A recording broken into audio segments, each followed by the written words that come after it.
This is the 11th of January 2013, and we're at Haig and Jackie's house at Waller Court at Point Lookout. We're interviewing Haig Beck. And interviewing you is Robert Riddel and Janina Gosseye. The formative years. And we're looking at the period 1945 to 1975, and we're aware that you and I were both students at that time, and I didn't graduate until 76, and well, what architectural qualifications did you gain, and from which institutions is the first question. Well, none from the Central Technical College, where I started in 1963. I left maybe somewhere in fourth year, but I'd missed out a year in between there. I repeated second year. So in 1969 I left and went to England, to London. It's there I went. I was interviewed by Peter Cook at the AA and was accepted into the diploma school, which is the final 2 years.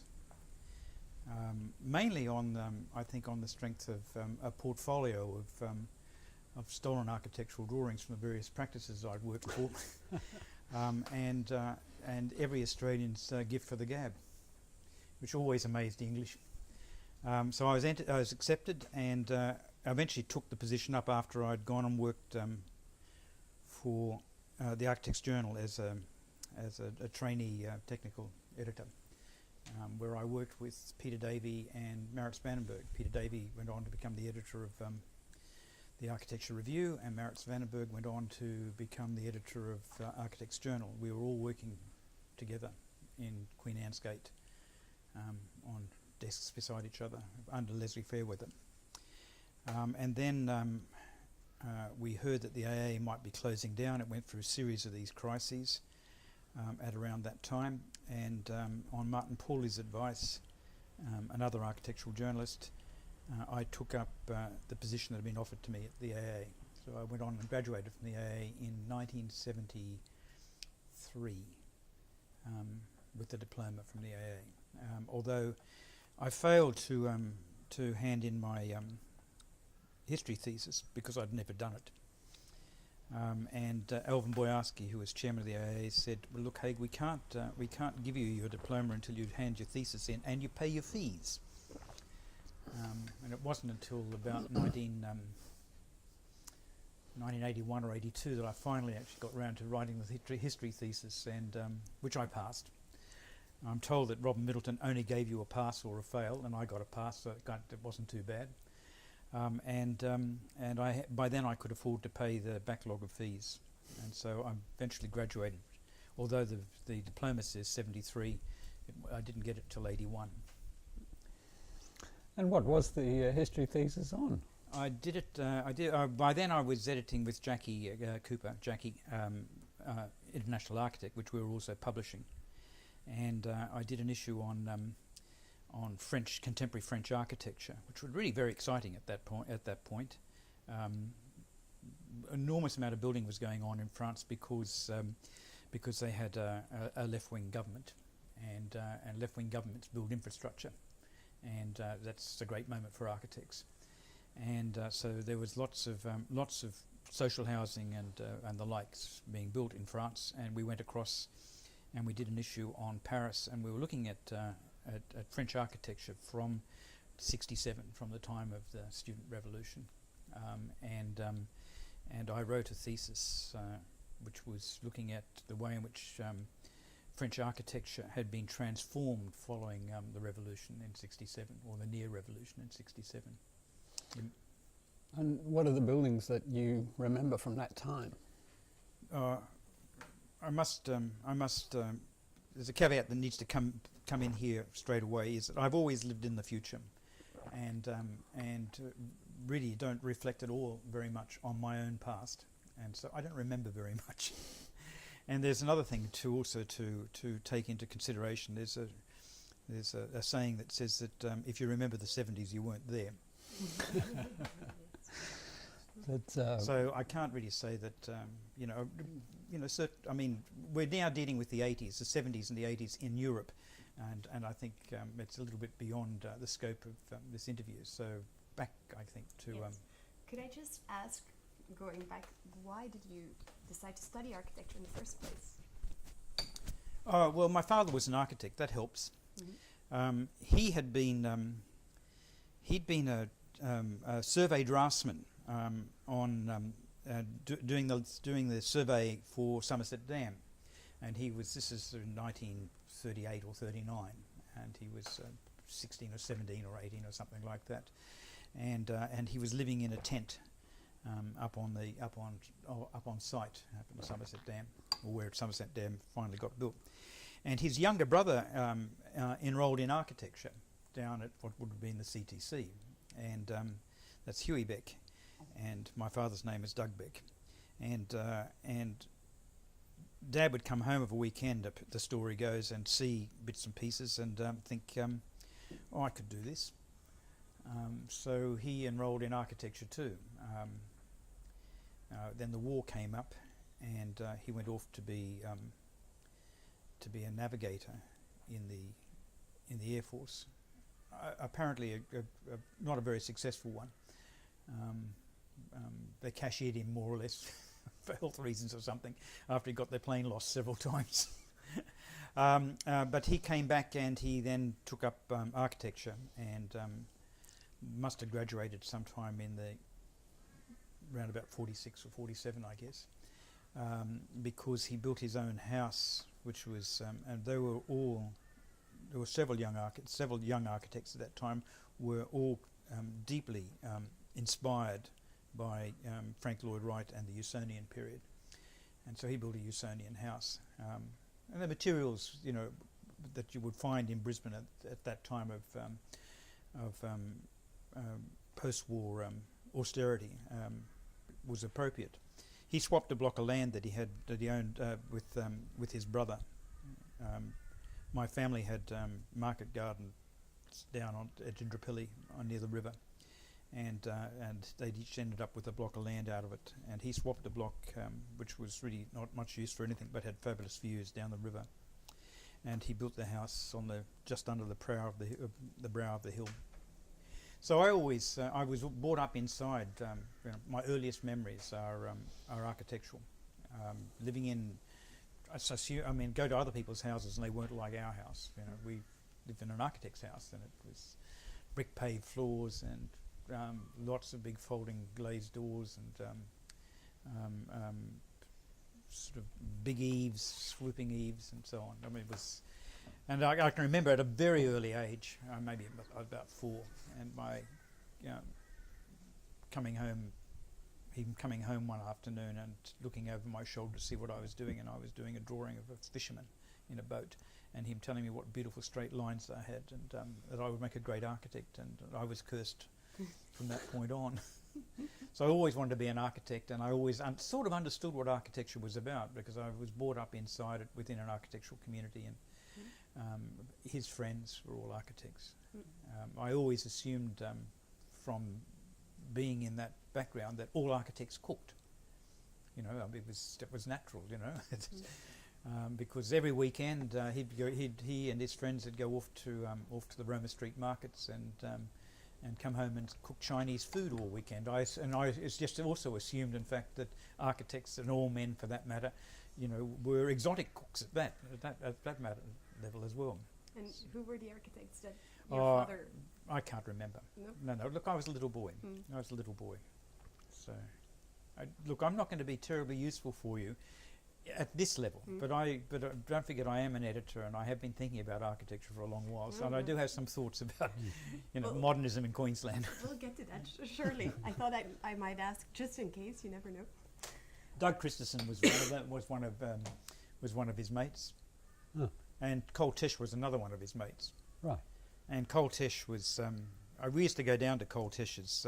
Cole Tish was building his boat, which was a Moreton Bay cruiser, fishing trawler, and he was building it down at Breakfast Creek when I was a kid, and we'd go down there and sit sit on the boat ramp while he put on red lead onto the keel or whatever it was. Coltesh was a good old boy, but 6'6", a big man, a big man, and my father was a little man, so I guess it's sort of natural that they'd be good mates, and I know that when I passed matriculation, and it was a fluke because I was convinced I was going to fail my matriculation. I was lazy at school. I'm not a stupid person, but very lazy, particularly in things that don't interest me. And I could never bring myself to apply myself at high school to anything except English. I thought English literature was wonderful. I had a great teacher, but otherwise it was just boring, and I didn't do any work at all.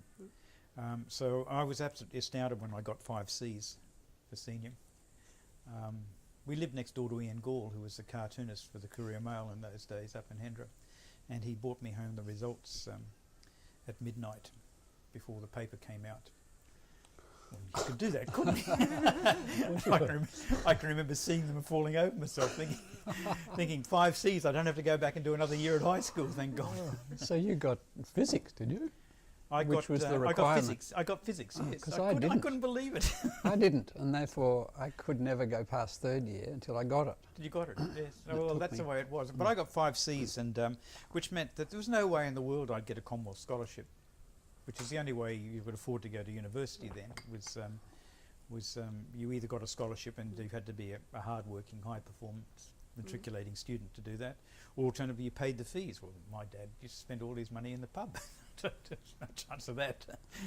Drinking with Coltesh and his mates. So you said you were in Hendra at that time and not at the Usonian house in Indooroopilly. No. We'd been many places. He was. My dad was an interesting man from that. I mean, he was a very fine designer. I'm sure of that, because the house in Indooroopilly was. And I can remember it in quite some considerable detail. He only built 2/3 of the house. It was an inline Usonian plan. I mean, Wright made 2 types of Usonian plans. He made the L shape, and which captured suburban sites, and he made the linear plans, which really date from Taliesin onwards, as a way of making a house that colonises as much of the site as possible, and catches of the right cross ventilation breezes and so on. So the Wrightian inline linear plan worked very, very well for sites like my father's had in Indooroopilly, which stuck along the contour underneath the brow of the hill, and catching the sou'easters that would blow up the river. Did it get flooded? I mean, was it? No. It was up on a hill. It was up quite high. It must be up 100 metres above the river at that point. So he was quite a good designer, and when he'd been in private practice for about 3 years. This must have been about 1947, because he had a big motorbike. They all did have big motorbikes after the war. He had a big Triumph, and I can remember. And he was going to see my mother who was having my younger brother, the birth of my younger brother, and he, on a rainy night, the front wheel got caught in the tram tracks, and he went over the handlebars and broke both wrists. And that was the end of his private practice, because how can you practice with both arms in plaster? But he was very good, must have been, because the Commonwealth government immediately snapped him up, and even though he couldn't do anything, gave him a job. And he then went on to become a very senior architect in the Commonwealth government, because by the time I was 11 or 12, 54, 55, he was the senior architect at Woomera Rocket Range, and he was administering the construction of all the launching pads for the various rocket tests that they were doing in Woomera, and he was the senior non-military officer in Woomera. So when we went to the mess, we sat with admirals and generals when we went to the mess, and him. It was a lot of fun. So he was a very interesting and good architect, and he and then he went from the Commonwealth government to the state government, and he again was a senior architect in the state government. And so my background is architecture in that sense, and always familiar with it. When I barely passed senior, matriculated, he said, "Well, don't worry. I mean, go down to CTC like I did, like he did, and do the course of architecture down there." And he said, "Anyway, it's interesting because you get to work for architects in the daytime. You'll make a bit of money. You'll be all right." And he was right. But and I said, "Oh, well, you'll help me find a job." He said, "No, you can't find your own job." So fathers were different in those days, and so I then went and plodded the streets for most of January looking for a job, and couldn't find one anywhere. I mean, maybe one or two interviews a day. So what year is this? This is 60. This is the beginning of '63. This is January '63. So come the end of January, he said, "Well, how's it going?" And I said, "Look, well, I've been to all these architects, and I haven't got a job with any of them." And I said, "Do you think you can do something?" "Oh, I'll have a word with Coltesh," he said. So then he came back the next day and said, "Yeah, John Dalton's looking for somebody, Cole says. So why don't you go and make an appointment to see John?" So I made an appointment to see John Dalton, and went in for an interview. And John Dalton was in the I guess the AMP building in those days. Corner of Edward and or the Queen? Prudential, or on the just beyond the post office, going downriver, going east. GPO, maybe the Prudential. It's rather beautiful. Wasn't the Prudential, it was the CML. Maybe it was something like that. Yes, so, whatever. And he had a little room. It had two rooms in the back of at the back of that building. Looking into one of the light wells. It was one of those E-type plans that have light cores in them. And I went up to see him, and next thing I know that I'm being offered a job. Years later, John told me that the reason I got the job is because he did 2 interviews that day, and I had the cleaner fingernails. And since I've been boat building, I can't say I've got very clean fingernails at the moment. So what about coming back to CTC? What do you remember about the people that taught us there? Well, not a lot, but I do remember.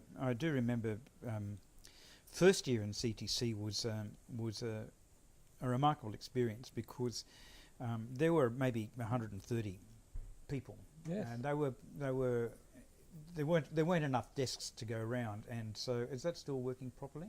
Good. There weren't enough desks to go around by any means, and the windows, as I remember, were all here about 1.2 meters above floor level, quite high, and there were people perched with the windows open, with people perched up on the windowsills above us, all around. There were so many young men, and they were all men. There were no women at all that I remember in my first year. And it transpired that most of the people in the room were plumbers and carpenters and painters and so on, whose wives had sent them along to make something of themselves. And they all fell away almost instantly because it was a hard routine. It required us to be down there 3 nights a week. And then you had to work pretty solidly, at least every second weekend. And solidly I mean all-nighters that went all weekend, most of the weekend, just to keep up with it. And then you worked for an architect in the daytime, and after second year you had to have a job in an architect's office, and you had to have qualified your matriculation. So most of those people there didn't have matriculation; they'd had year 10, and it just was too much, and they all fell away. So it soon sort of became a class of maybe 50 or so, and most of those people were people like me, who hadn't got sufficient pass to get a cadetship to go to the university, and as a consequence were doing architecture this other way. We all worked for architects in the daytime. It was the first year was it was still run as it was very bizarre. It was still run fundamentally as a Beaux-Arts school, and used many Beaux-Arts fundamental teaching techniques. But it had little bits of Bauhaus sort of ladled in over the top of it, but it was mainly Beaux-Arts. So I can remember that we did a series of drafting exercises that took us through probably 2/3 of the year, where we learnt perspective, we learnt basic plane geometry and how to do projections and all the rest of it, and we did a whole series of abstract formal compositions, which although it was a Beaux-Arts sort of tradition of learning the techniques, the drafting techniques, the actual compositional things that we were doing were based on Bauhaus. So it was not in any depth at all. And towards the latter part of the year, we undertook our major design project. It wasn't design at all in the normal sense. We had to do a rendering of a Greek order, of a compositional rendering of a Greek order, and it had to be done in those days on Walkmans, which were properly stretched in the bathtub, all taped up and stretched with a little bit of liquid soap in the water to get the paint to flow properly once it had dried out, because the soap was taken into the paper as it dried, then we drew the composition on top of it. So the composition on top of it, and the composition had to be an imaginative composition, but based on a particular order. I did the Doric order, I can remember, and it had to be rendered in one colour. I can remember I did mine in Payne's grey, but you could get a tonal variation. So it was a wonderful foundation in terms of composition, in terms of technique. I'm so glad I did it. I'm very glad. I don't know where the drawing's gone. All my drawings were stolen one year, and that's it. Went missing, probably more accurate. And then second year, we did history, and history was Bannister Fletcher? Yeah, and it was Cole Jessup. Yes. Cole Jessup used to come down and read a few pages out of Bannister Fletcher, and it was a very early edition of Bannister Fletcher, as I remember. I mean, the Baroque wasn't even in it. Finished at the Renaissance. It finished at the Renaissance, exactly. So we did sort of pre-Egyptian, we did Egyptian, we did Greek, we did a bit of Roman, Bit of medieval, and we did a bit of Gothic, and we did a bit of Renaissance, and that took 2 years. And he didn't quite get to the end of the book, but that's okay. And that was history of architecture. The interesting thing there was that he had a few grubby slides, and we were required to take notes, and which was good, and also to take drawn notes. And so it's what I've always encouraged my students to do. And so we had to very quickly draw the plan of a Gothic cathedral in a matter of 2 or 3 minutes. So it's a great way of capturing things in your mind for architects. Yeah, well, the examinations required you to draw from memory a plan of a certain cathedral. So you learned one off by heart, so you could just do it. The structures was building instruction was we worked. I think the Mitchell was the book that we used. And it was Mackay, whatever, but it was very ancient, and it was a paperback, and all the constructional drawings that they showed you showed steelwork with rivets in it. All the foundations, all the steel foundations for office buildings and things like that were great chunks of steel with all riveted together to make I-beams and flanges and things like that. I mean, it was just so ancient as to be bizarre, and of course it had no relevance at all to the way architecture was being practiced by the architects we worked for in the daytime, because the architects we worked for generally were doing houses, and just totally inappropriate. It made no sense to me at all. And then we did I think we did structures probably a bit later, maybe in third year or something like that. I can't quite remember. I know I failed.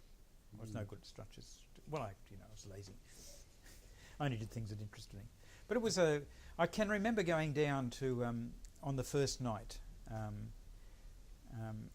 having enrolled, and enrolling was quite funny because I was working for John Dalton at that point, and I had to go down and enroll, and I'd gone home and cleaned up, and had taken a tram from. By then I was living in Lutwyche, and taken a tram down to down to the valley, and got out at the valley and went to see one of the guys that I'd done high school with, Tommy McKerrell. And I said to Tommy, "What are you doing, Tom?" And he said, "I'm working in a panel beat. I'm clerking in a panel beater's work." And I said, "What are you doing?" "I'm going down to enrol in architecture." He said, "Oh, wait a minute, I'll come down with you." And that was the basis on which Tommy McKerrell did architecture. So we went down and we enrolled together. And while we're going through the enrolment process, we were told that we were to come on Friday night to a smoko, which smoko is a sort of a supper of sorts, drinks supper, which was being put on by the senior students, by the final year students. But more drinking and less smoke. More drinking and less smoke, exactly. And we were kids just out of high school. I mean, naive, and at a time when everybody was very innocent and naive. You know, not like kids nowadays. You know, with the world turned on to them with social media and all the rest of it. So I can remember going down, and I'm trying to think of who the architects, who it was that came up to me and. It's gone out of me. It may come back. But the senior came up to me and said, "Well, you know, good thing you're doing architecture. Who are you working for?" And I said, "Oh, John Dalton." And I didn't know who John Dalton was. I was just happy to have a job. I'd been there a week, sort of thing. And they all fell about. You know, "Oh, you're working for the master." You know, I was. I immediately had status. Immediately had status in the architecture school. I worked for John Dalton, and that was somehow beyond anybody's expectations that they could ever work for John Dalton, because he never had a student before them, but he was very highly regarded even then. And so they're my earliest memories of going down to school. Do you remember any of the projects that you worked on at John Dalton's office? When I first went to work for John, the first task he gave me was a plan of somebody's garage, a working drawing of a garage extension that he'd done, and it was a plan. And he said, "I want you to copy that." And of course, it was full of architectural conventions. I didn't understand it. I had no idea what I was drawing. That was my first, and I thought, "Oh boy, I'm going to really screw this up." And I was absolutely tense, like you can't believe that I was going to make an absolute mess of this first project that he'd given me to do. And then the next morning he came in and he said, "I'm going to show you how to do an alphabet." And to this day, I still show students how to do an alphabet on that basis.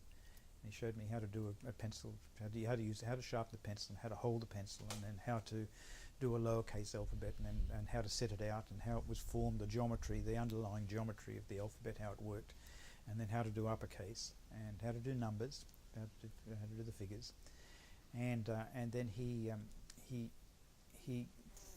got me to rule up a whole AO drawing board, and had me do in quite big letters across the top there, "Press on,"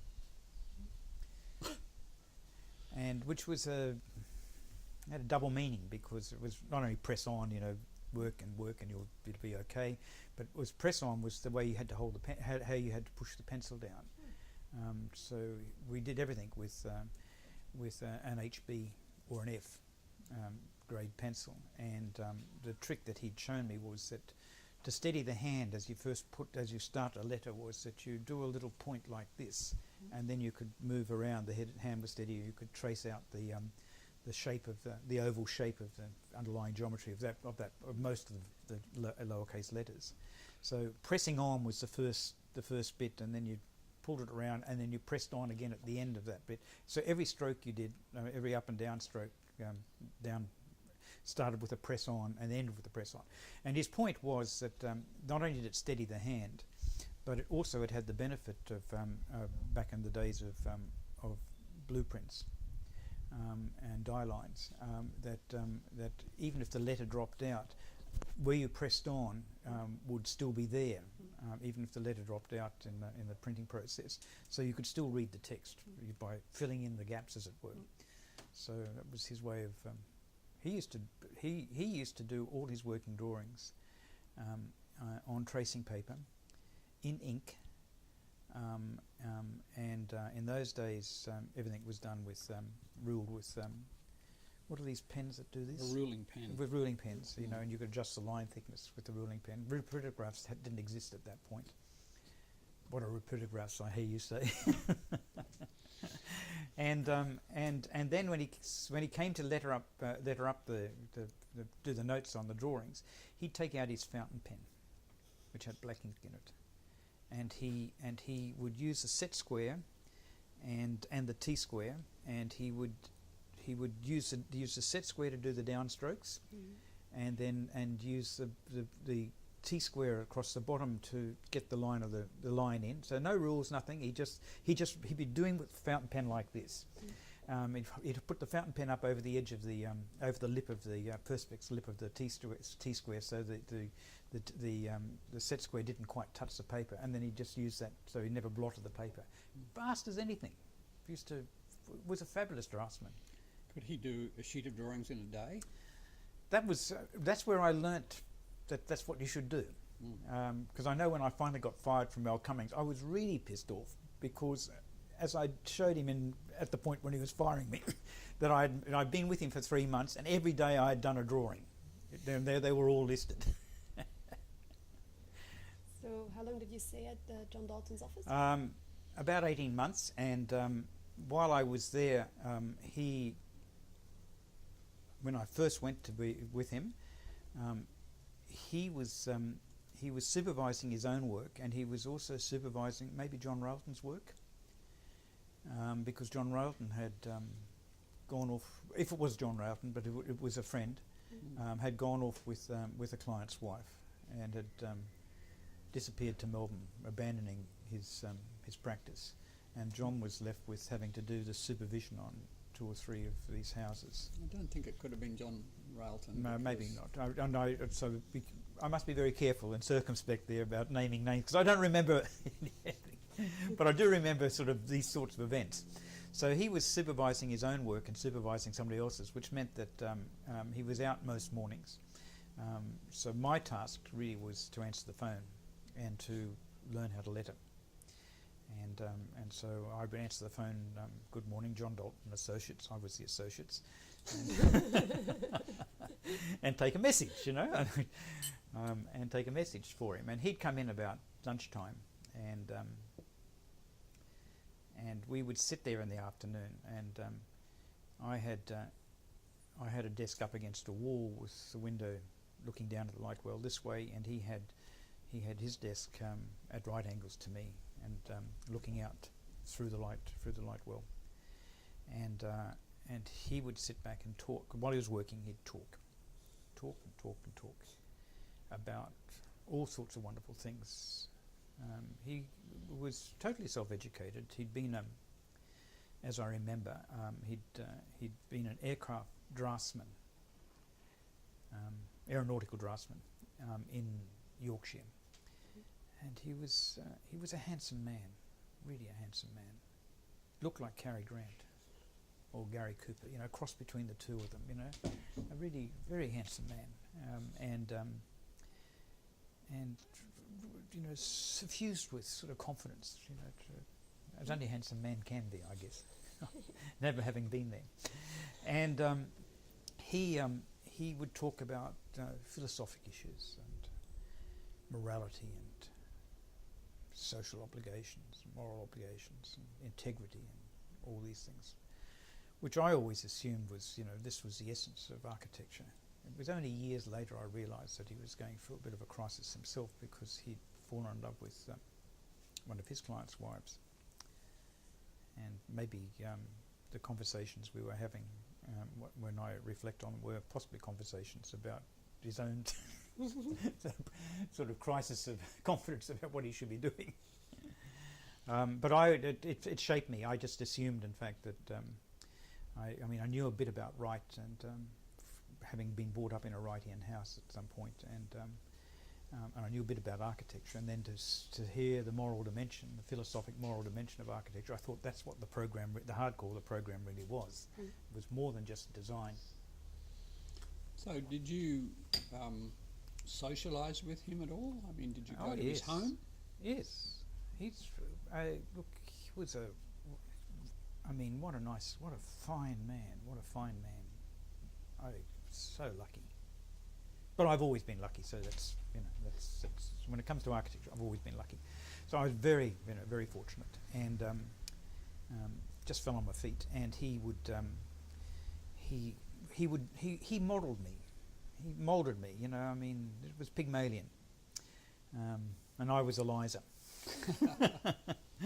I was definitely Eliza Doolittle. And when the first ball came up, we used to have our architecture balls, the student balls. So he waltzed me down to somewhere down Edward Street and had me measured up for a dinner suit. My first suit was a dinner suit. And so one was always properly dressed, and we're long conversation about with the tailor as I was getting the suit ready. Long conversation about just how the cuffs would fall and where they would fall across the heel at the heel and so on. So I immediately at this very early age I started to understand that these were the things that were important in architecture. All this, how you dressed and how you looked, and how things were cut, and what style they were in, and so on. Because I was so naive, I just thought everybody thought that way. Everybody in architecture thought that way, but I was just lucky. So was this the architecture ball you talk about? Is that a student event? There's the student ones, yes, the student ones. I've got no recollection of those at that time, but I...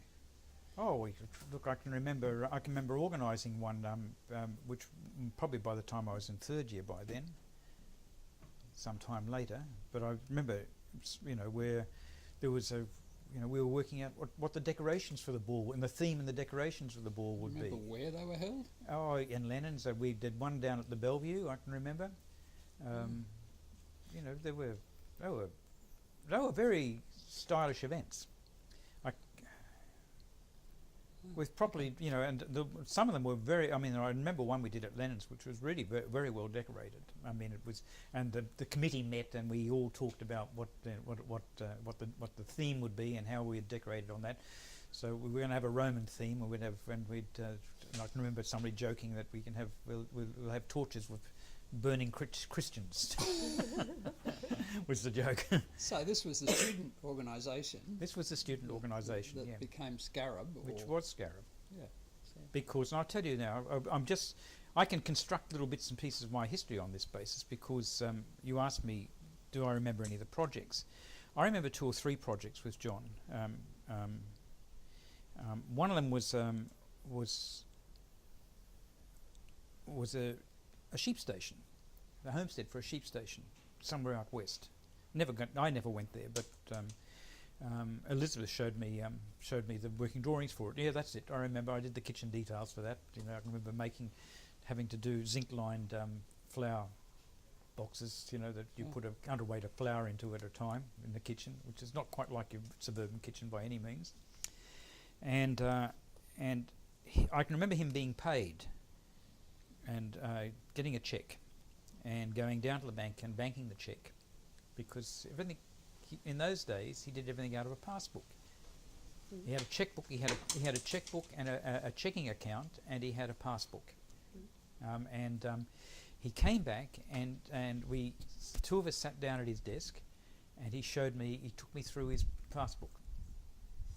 And he was so proud, because for the first time his passbook had more than £1,000 in it. And we went back over 4 or 5 years of passbooks are like, with all these different entries in them and so on, line by line, and looking, and almost made it. No, it didn't quite, and so on. And there it was, over £1,000.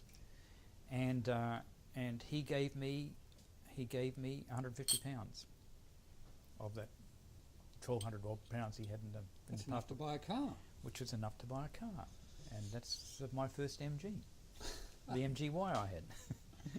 That was in second year. That was beginning of second year sometime, and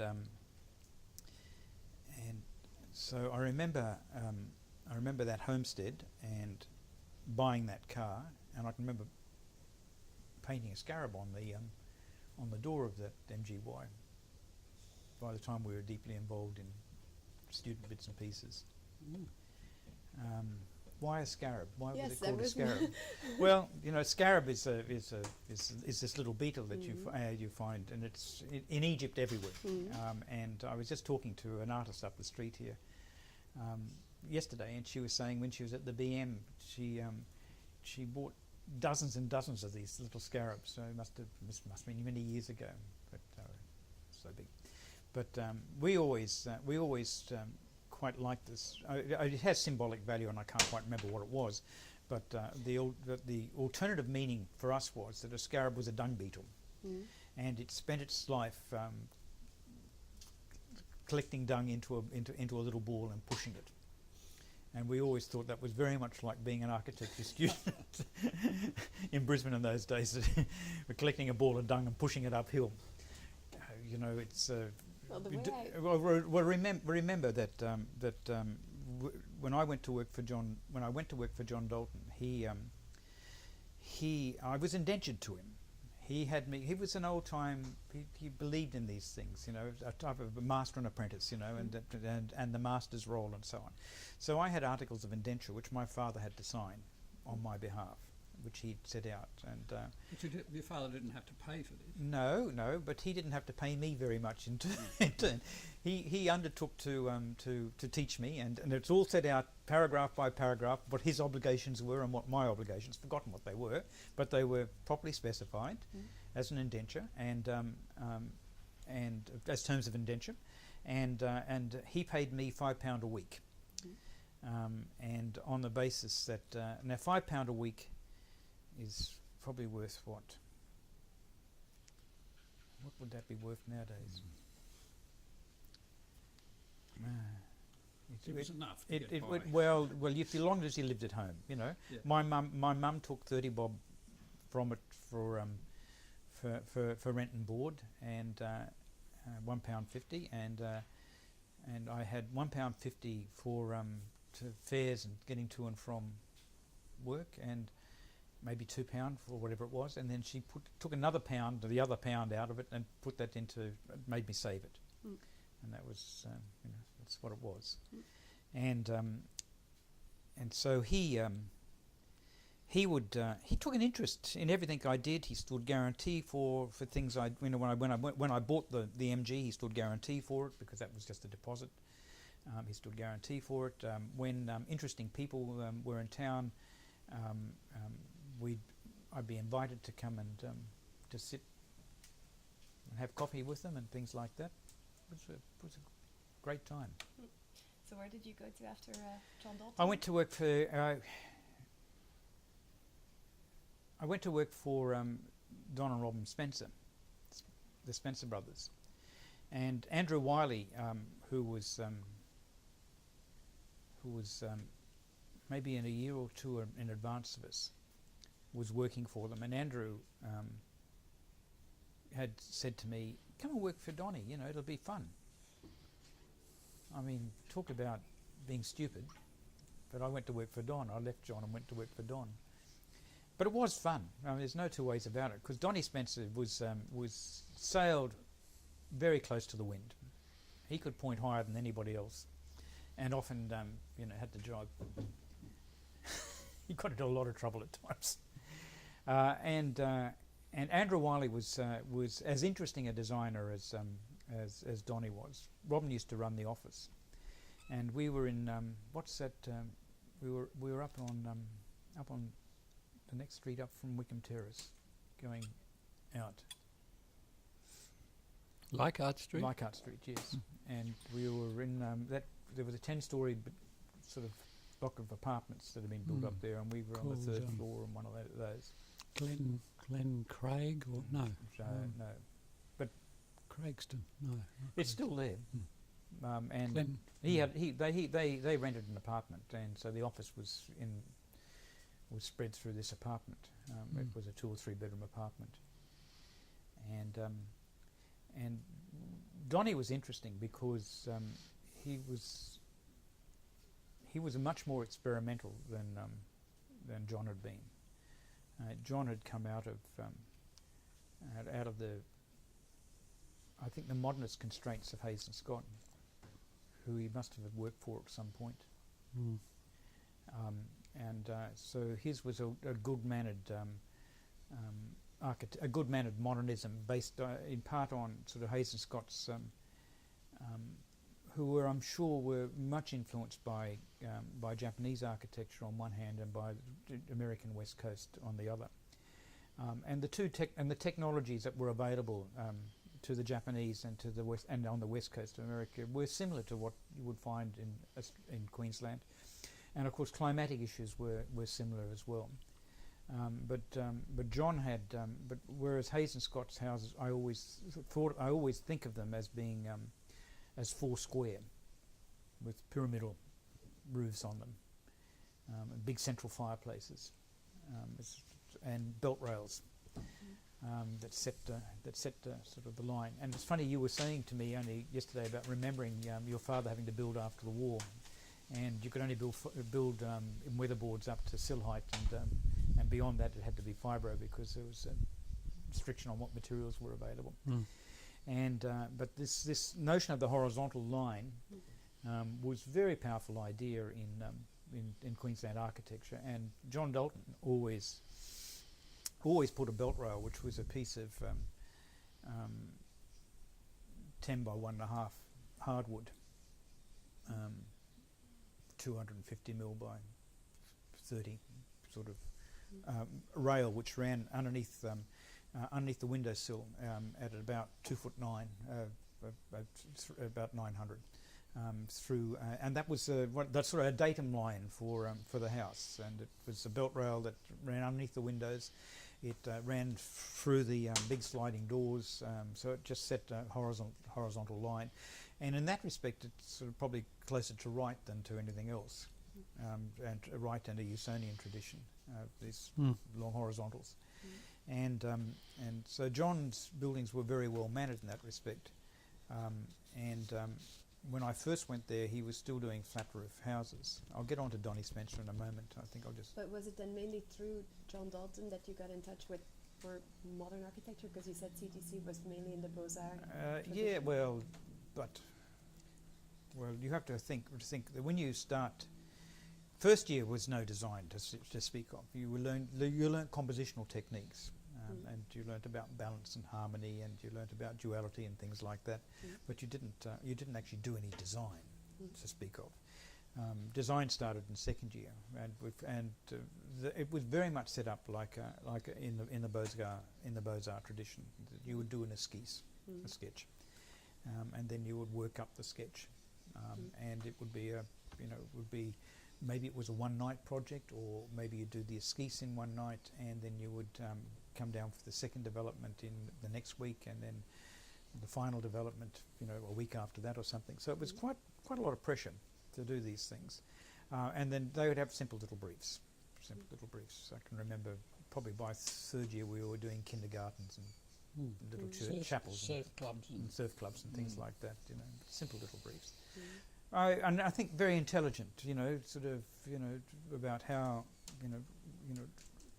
I go into architecture schools today, and I see my colleagues, getting first and second year students to do enormous briefs, ridiculously large briefs. I mean, I see people in final year taking on briefs for their final projects, which would be done by a team of half a dozen architects. In the real world. I mean, but they were, what I do remember of being taught about design. Not that they taught us very much, but at least the briefs were intelligent and pragmatic, and took you step by step into slightly more complicated territory. And I know that I can remember that the crits that we had, we'd all pin up at the end of the first evening when we did the esquisse. You'd have 2 hours to draw, and then there would be 40 minutes of crit. And then whoever was running the design class would go around and speak to the critical drawings, that the ones that they found interesting. And it's a technique I still use actually with my own students. I get them all to pin up, and then I walk around and talk. I don't let my students ever talk to their drawings. What's the point? I mean, I say your task is to do a drawing that I can read, and if I can't read it, then that's telling me what you meant to do is of no value to us at all. So I think it's quite a good technique actually, and so that's what happened. And crits were actually the person running the design class, who was a practicing architect, would talk to the drawings and fundamentally about planning issues. Fundamentally about planning issues, how well it's, whether it was, or whether you needed skyhooks to hold it up. Skyhooks were, well, always very useful. But when I was working for John Dalton, he was doing flat roof houses, and they were long, thin, stretched out across the site. And I can remember that they leaked terribly, because the problem was that even if you didn't have a box gutter, but you had a gutter that was boxed off because you had a long fascia that went across the front, and you didn't want to show the gutter or the fall of the gutter behind it, so the gutter was boxed off in that respect. So and of course in this environment, they fill with leaves all the while.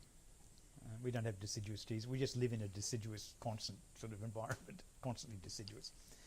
And I can remember that John's wife saying to me that her solution was, after every big storm, the clients would be ringing to say their roof was leaking, and she'd say, "Look, I'm sorry, I'll get him to get right back to you. He's in the shower right now." Got to be ringing first thing in the morning saying we've got a leak. And I can remember that that he'd be gone after a big storm. One night he'd be gone all the next day, running around sort of trying to sort out leaking roofs. He was painting at the time. I mean, he led a rich cultural life, but very self-driven, motivated, but also and so he was painting. But of course, you have to understand that Brisbane in those days was remarkably isolated. It cost way beyond anything that we could afford to fly to Sydney or to Melbourne, so you never did it. To go to Sydney or Melbourne was either a road trip in cars that usually blew up long before you got there, particularly if you were like me and you forgot to put oil in them. My MGA got as far as Kempsey before it blew up. So going to Sydney or Melbourne was a major trip, and not many people did it. But on the other hand, so that made Brisbane very isolated, culturally isolated, but didn't mean it was a desert by any means. There was a thriving artistic community of sculptors, painters, musicians, architects, pottery makers, printmakers, fabric printers, all together. And Brisbane was sufficiently small in those days. It probably had a population then maybe about 400,000 or 500,000 at the most. So it was sufficiently small then for all the people that were engaged in cultural production knew each other. And what's more, the intellectual life of the university spilled over into the social life of most people. So John knew everyone, and was Contemporary part of Art Society. Yeah. Did he belong to that? I imagine so, but I can't remember. I can remember going to a lot of their functions because they were the place you went on a Friday night. Sure. At Kangaroo Point Hall. Yes, that's right. And people like Roy Churcher were there, and Well, I can remember going to Betty Church's house and places like that. Yes, with at those times. So it was a very rich cultural life, but isolated from the rest of Australia, and as a consequence, operating under the radar, and thriving and totally under the radar. And the other thing, of course, to bear in mind at that point is that although it was isolated from Sydney and Melbourne, and the types of conversations are going on there, the only magazine that was there was art in Australia and architecture in and Australia. Architecture in Australia were the only magazines, and they were fundamentally parochial. I mean, Architecture in Australia was in essence a journal of record, run by the Institute. And there was a little pamphlet called Cross Sections that came out of Melbourne University, which was a lot more interesting, in fact, but just a pamphlet. And John Dalton contributed to that. He did, yes, but no, I don't remember him contributing to it when I was there, but I can't be sure. And but on the other hand, we had all the magazines, so. And we were only a month away. Everybody, I mean, those architectural practices that could afford it had them delivered by air. The rest of the others had it by sea mail. So at worst, we were 3 months away from the latest thing happening in Europe or America or Japan. But generally, we're only 3 or 4 weeks away. Just by email. And we got, and collectively, and we were in and out of each other's offices as students. So collectively, we saw Japan Architect. We saw what was the Shrunken Chicken magazine, Shinku. There was another Japanese magazine. We always call the Shrunken Chicken magazine, and which was interesting because it every other issue, as I remember, or the back of it was always dealt with Japanese vernacular, which was really quite interesting. And then there was Architectural Record from America, and there was Progressive Architecture from America. There was Domus, and I can't remember Casabella, but I do remember Domus very clearly. There was Architectural Review from London. There was the Architects' Journal from London, and there was Architectural Design from London, and there was Architecture Aujourd'hui from France, from Paris. So and occasionally you'd see a German Baubild or something like that. You'd see, but they were the fundamental magazines. And everybody was aware of them. So I can remember John coming into the office one day. He had been doing a series of abstract paintings which were dealing with the transition zone on the veranda, and these were a series of abstract horizontal paintings where you're sitting inside the veranda looking out, and what you have is horizontal slats of the Venetian louvers, the jalousies, and the light and dark pattern that's created by that, and then open areas of bright light and so on. And he's been doing a series of these paintings, and he came in one morning after a weekend with a photograph that he'd had developed of a rural shed across the road from where his house was in Lone Brookfield Pine or Brookfield or wherever it was, sort of out that way. And because it was still all paddocks in those days, and it was the roof was a typical vernacular cripple roof, which went like this, then up, and then down, and then out. Okay, so these two lower pictures out here are the verandas, or the cattle stalls, and the gable roof in the centre, which was a simple little truss.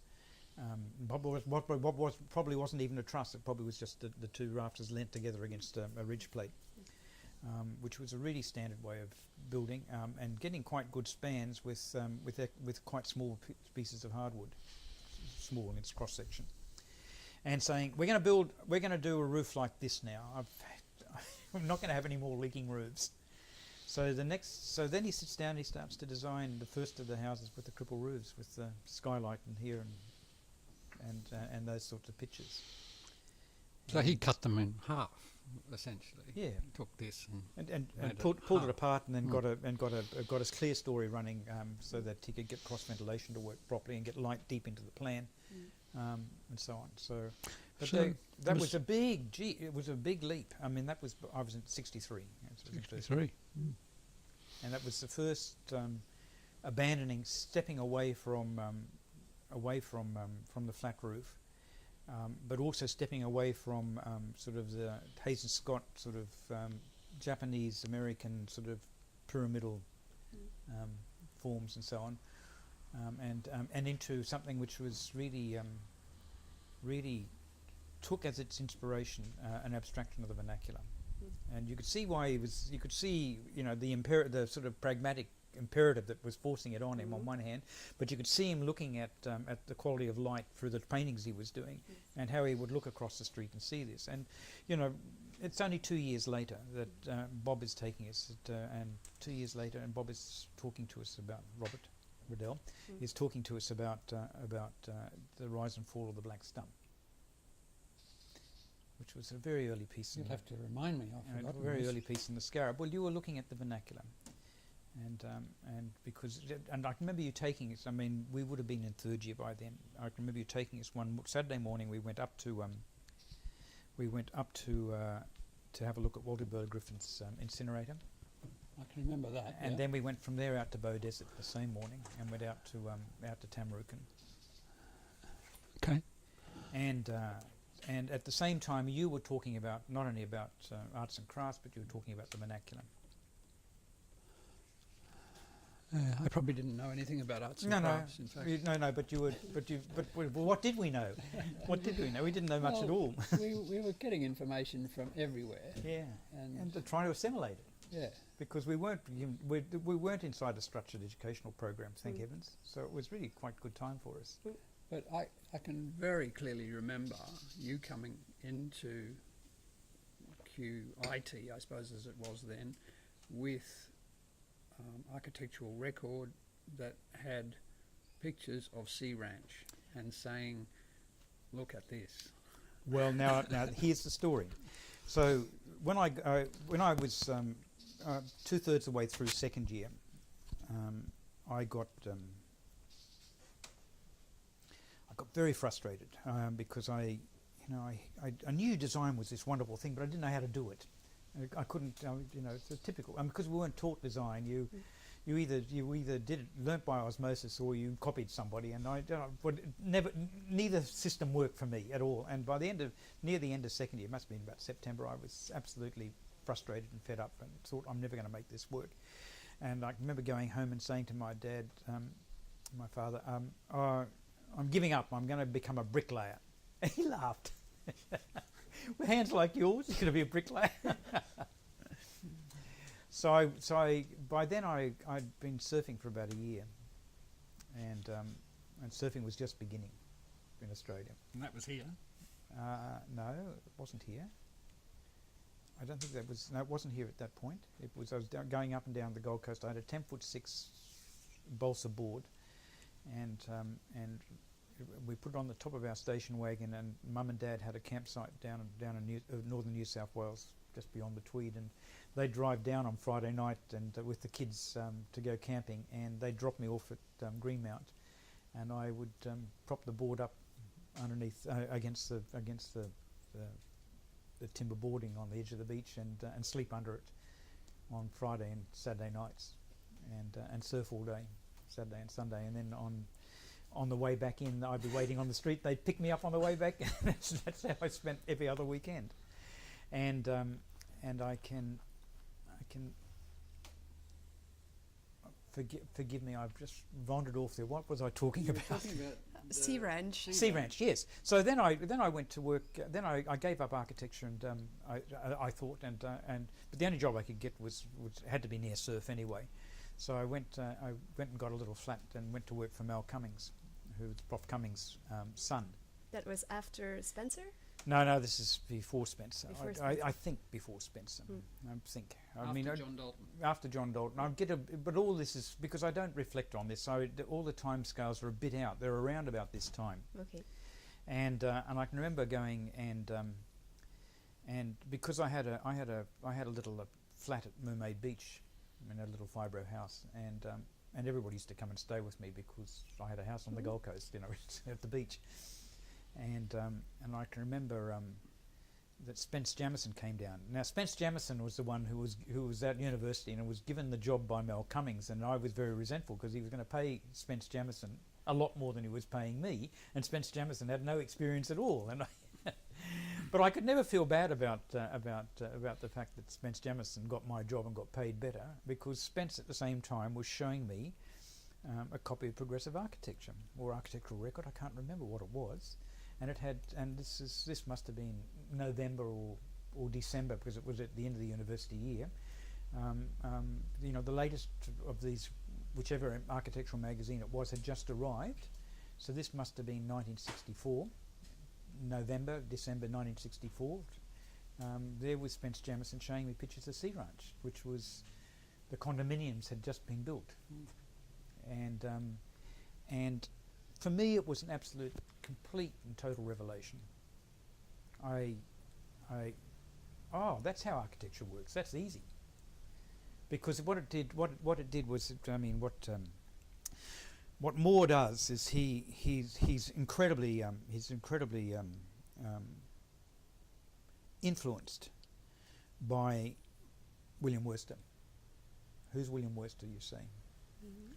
William Worcester is one of the 5 or 6 great Californian architects of the early pre-war, between the two wars period, and he starts off as a semi-regionalist modernist, more vernacular, building ranches in Northern California, but slightly abstracted, slightly modernist, and they get progressively more modern, and so you look at there's a quite a famous ranch house that he does in about in the mid to late 20s, and it is Sea Ranch, the condominiums in every detail. You can see it's got the tower at the front, at the entry gate tower, the whole lot. It's all there. It's just with the courtyard, with the buildings around the ranch house buildings around it, and so on. It's exactly it's the Moore bases the condominiums at Sea Ranch on William Worcester's building of 30 years before, at least 30 years before. And I can remember, I mean, Worcester's really very quite important, because he's one of these regionalist moderns that are taking on the ideas that are coming out of Europe in the late 1920s and adapting them, in a removed way from the life of the architectural cultural life of Europe at that point, and trying to interpret them from his own position. I mean, we see it here in Australia, but later, the same approach, and again in Africa and in South America. So, what I find interesting is that when we saw Sea Ranch, we understood the role of the vernacular, which we've been looking at and thinking about at that point, just beginning to think about, looking at Brisbane houses, looking at the way in which, and thanks to you, Bob, the way in which Robin Dodds had interpreted the traditional Queenslander inside the arts and crafts framework, without abandoning some of its fundamental principles, environmental and technological principles, and bringing it into a new architecture at that time, 110 years ago. So we were looking at the arts and crafts, and looking at Dodds, looking at Queenslanders, looking at abstraction, looking at a timber vernacular and a timber construction technique, which we're very familiar with, because that's how houses were built. We lived in houses that were timber houses, and we were most architects were reduced because of the size of their budgets to doing clients' budgets to doing timber houses, timber framed houses. So Sea Ranch was this magical thing. Well, here's a guy in America who's managed to put it all together from his perspective. I mean, he's working in Oregon pine, but we're going to work in hardwood out here. But the principles are the same. I mean, and you go into Sea Ranch and you look particularly in Charles Moore's own apartment in the condominiums, you realise that you're in the Villa Roche and of Le Corbusier, with a three-story sort of spatial organisation. So, what we probably realised without being fully able to articulate was that here was sort of Corbusian heroic modernism being interpreted, timber, using a timber technology. timber tectonic. Do you think that what I remember about that is that he introduced this idea of colour and sort of pop art elements into the vernacular and mixed them all up? Do you remember? Do you Well, yeah, of think course, yeah, because of course we were dealing with American American art at that point. The Americans had been slow to grab. American artists had been slow to take up modernism, and it wasn't until after the war that the American art finally started to flourish, and that was in part because in Europe, there was the necessity of reconstruction. There was the way in which the fascists had turned out its best intellectuals from Germany and from Italy. How many artists had fled Germany and France, Belgium, all sorts of places, and ended up in America. So by the time of the post-war period, American art started to really flourish, and of course they were wealthy. And artists more than architects need wealthy patrons, and so America became really the centre of the art movement, and with it came American interests, and with that came supergraphics, abstract realism, action painting. This is all part of sort of the American take on art, and it was very rich. John Dalton was certainly much influenced by Clement Greenberg, the American art critic, and was considered him one of the great minds. And I know people like Gary Emery, the graphic designer, who's the same sort of generation, coming to Melbourne, from Perth as a 16 or 18-year-old, so he could see the abstract realists exhibition at the National Gallery in Victoria in '54 or whenever it was. So these were really important moments, and American art was very powerful, and supergraphics was certainly part of it. And you can see how Moore understands the relationship between supergraphics and architecture, and starts to provide us with this image of architecture, which was painterly, vast, and canvases that are 3 stories high, in effect. And can you remember when he did the bathhouse when Moore does the bathhouse at Sea Ranch, and it's got all supergraphics all over it? I don't remember that aspect, but I know that those colours were a big part of... they were primary colours, of course. Yeah. So they, there's a sort of Mondrian sort of quality to it, but much more graphic in its approach than geometrically structuralist. We've probably got 20 minutes of tape left, and you haven't talked about anything. There's a few questions that we need to get in here.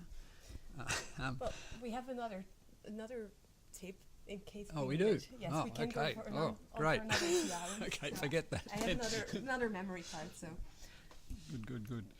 I guess some of these standard questions that we have to sort of cover deal with that first curriculum at QIT, as it was, and anyone else that you remember. I mean, I'm getting Robin Dodds from Neville Lund, and do you remember Neville Lund as one of the people who talked about such things? Not really. I mean, yes, the name, but I don't remember. And Ian Charlton, what about him? Yes, but I don't remember any faces to go with any of these people. Okay.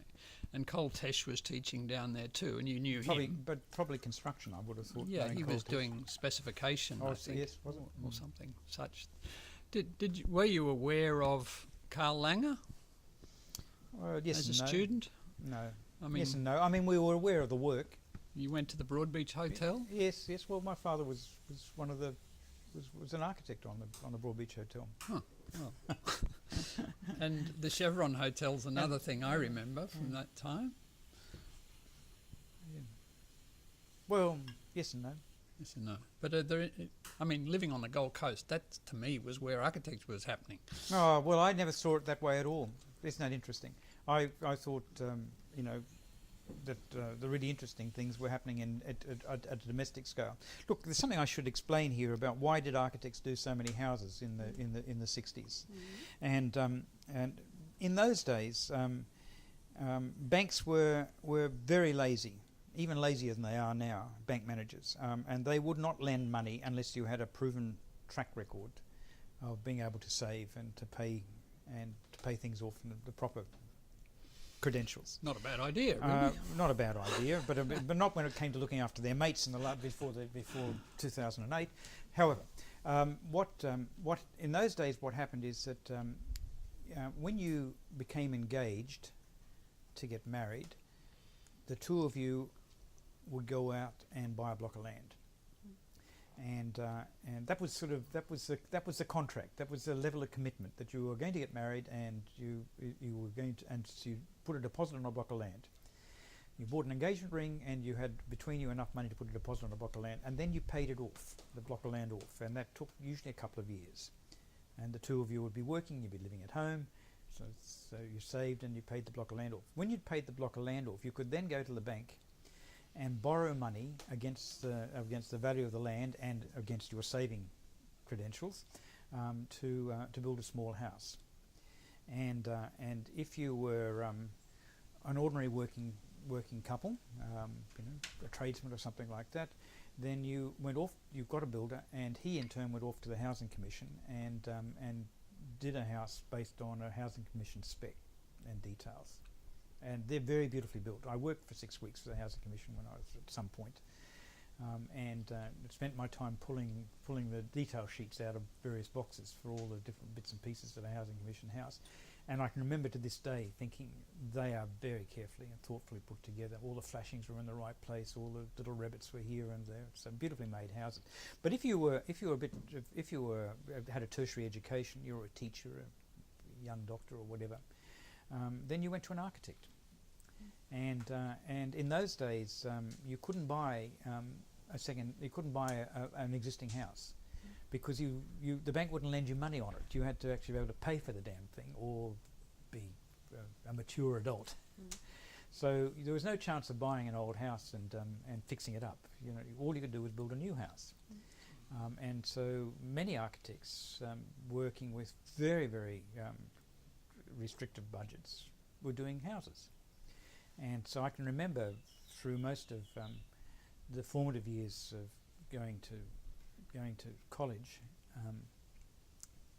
and working for architects in the daytime was that most of them were building houses, and we did lots of houses. I remember going to Donnie Spencer's office, as I was about to say a while ago, and Donnie was incredibly experimental. I mean, he would have at any one time 3 or 4 houses, I would have thought, on the go, that they were in the ground and being constructed, and they were all different. Whereas you go to John Dalton houses, they always followed. There was definitely an aesthetic program, that he was following. Whereas Johnny Spencer's were always this sort of plan and that sort of plan, and but very interesting buildings and beautifully, and thoughtfully, and crazily detailed at times too. I can remember going to one house, and I think about it to this day, thinking I might end up with asbestosis if I'm not. If I end up with asbestosis, I know where I got it from, because I went onto the site, and the whole house was being built on a hardwood stud frame at as I vaguely remember it, 1.2 metre centres, and sheets of compressed cement sheet, fibro, asbestos cement sheet, formed the wall surface, and which were fitted into the frame. And there was no insulation in the house. There was not a double thickness wall. It was just, this is cheap, this is experimental, and this is very economical way of building. So there was Donnie Spencer. This notion of experimentation, of course, it's admired in Melbourne because their historians architectural historians have done the work, and it's admired in Melbourne. And Robin Boyd is seen as sort of a key to an experimental architecture. Although, of course, people like Peter McIntyre were far more ambitious and far more dangerous when it came to making experimental architecture than even Robin Boyd was. But Robin Boyd made some very beautiful and structurally interesting houses. But Peter McIntyre actually sailed so close to the wind that eventually he had to flee the country. And when he came back, he went to work for his dad and decided he wouldn't do any more of that again because it was too dangerous. But Donnie Spencer, he continually did it up here in Queensland because we don't actually have a tradition of historical scholarship up until now. We're not really aware of the sort of experimental work that was going on in Queensland at that point. And I think Donnie is really quite important. But also look at look at the centenary pool. What's his name? Birrell, who comes from Melbourne but comes and practices in Queensland, and brings with him again sort of powerful experimental impetus, constructional and structural and planning. And of course, Birrell, you can see in Birrell you can see the more direct influence of Wright. And also one of Wright's most successful student is Bruce Goff. You might look at me like that, but Bruce Goff was an apprentice, was one of Wright's fellowship apprentices. He got up and left, and you know the great problem about most of Wright's the people who came through the Wright apprenticeship is they end up being bad Wrightians, whereas Bruce Goff went off to become Bruce Goff and produced some really interesting experimental work. And I think in many respects, you know, so not Donnie Spencer, but Jim Birrell fits into that character. I worked for Jim Birrell for a while. He fired me too. Who else did you work for? Oh, I can't. You worked in Rockhampton, I remember. I had a very interesting period in Rockhampton, but I worked for McHenry and Cheney. And Peter Cheney later became head of school. On what basis I never worked out at QIT. I never worked out on what basis they would have made him, because he was just an administrator of the practice. And I worked for Neil McHenry most of the time, and I was their senior draftsman and senior designer for most of their work. I was there for a year or so. They bribed me with a Mini Cooper. How could I refuse? That's right. How could I refuse? You did right. He said it was the hottest Cooper in North Queensland, and it was. And it was. God, it went like a rocket. So when did you work for James Birrell? When I worked for James Birrell, I don't know. And do you remember? I know when I worked for James Birrell. Can't put a date to it, but we were doing the agriculture and entomology building, yes. that was deeply inspired by the work of Alto, but adapted to not to Finnish climate, but to Queensland climate.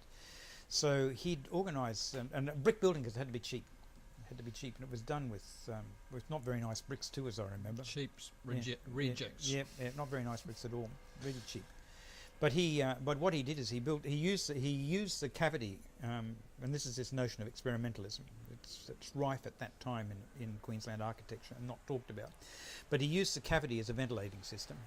So when you go out there and have a look at the agriculture and entomology building, you will see that it's got it's hit and miss brickwork with holes in it all over the place. And that's part of the ventilation system, ventilating the cavity and to cool the building.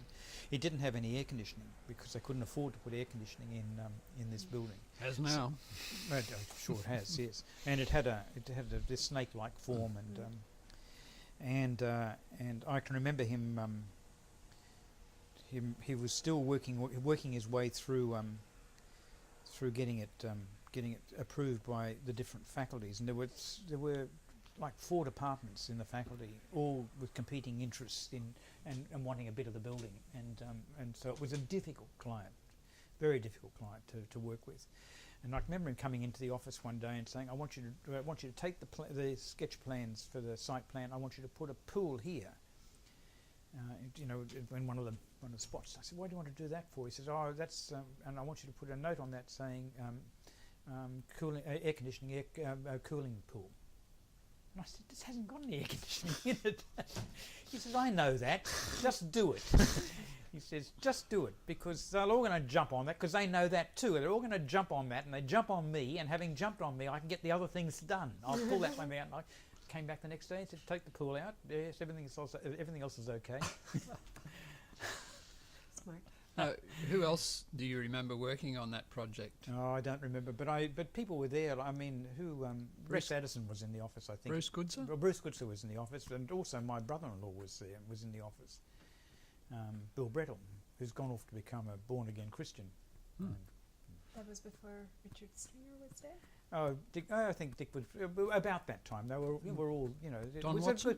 Don Watson was there, I think. It was quite a big office. I mean, we were in the valley, and we were on the first floor overlooking what is it, Brunswick Street that runs through there? Wickham Street. Wickham Street that runs through In the there. Rex Hotel. Yeah. Whatever. Rex Theatre Arcade, weren't you, or something? Or something like that. I can remember we were on the first floor, and it was quite a long office overlooking the road, the street. And anyway, he fired me. I probably deserved it. But I was lucky, you know, I was really lucky. I went on to something else. Yes. And I worked for interesting architects, really interesting architects. Any others you can think of? Oh, Did you work for Eddie Codd? no, I didn't work for Eddie Codd. Because he was But an experimenter. Yes, he was an experimenter too, yes. But I worked for somebody in Isles Love Lane. Who was that down in the basement in Isles Love Lane? Oh, I used to do schools. Can't remember. But Nev- that was interesting. Neville Miller? Or Yes, I Darville think Miller? Darville Miller, maybe. something like that. Who can? You know, Miller sounds familiar. I think I worked one day there at your... You Suggestion. organised it. Yeah. And Or was it Phil? Maybe it was maybe Phil. it was Phil. But that was interesting because he was doing state schools for the education department, and in those days, all the working drawings were printed out on die lines and then coloured as per the construction colours. So brick in section was one colour, and brick in elevation was another colour. Plumbing fittings were in one Concrete colour. was green. Hmm? Metal was Blue, yes, and in section another blue, you know, and the hooker's green for this and something else for that, and so what's more, you had to colour up 4 sets or 6 sets or whatever it was. So it was no simple thing. It was, you know, lots and lots of drawings. Kept you had going to be for coloured. days. Hmm? It gave you work to do. Die lines were done outside the office in most cases, and there was all of that young students had to organise. Yes, they were done, and we used to go down to. But some officers actually who worked up in. There was a Bank of New South Wales in the corner of Queen and George Street, just opposite the Treasury. Somebody worked up in there. Maybe Bob Martin worked there. Somebody worked there, and a large office. Well, Lund, Hutton and Newell were in where Bob worked was in Leichhardt Street, just near Conrad Gargan. No, this was maybe it was Phil McMaster. I don't know. Was working somewhere. Was working in this building, and they were doing. I remember going by, and they'd been working in. Maybe it was Tommy McCarroll even, working in the die line office all day long. Can you imagine with ammonia, all day long, in Queensland heat. And the spessors were done on those Roneo machines That's that right. again used some kind of spirit to produce the ink line. But I think that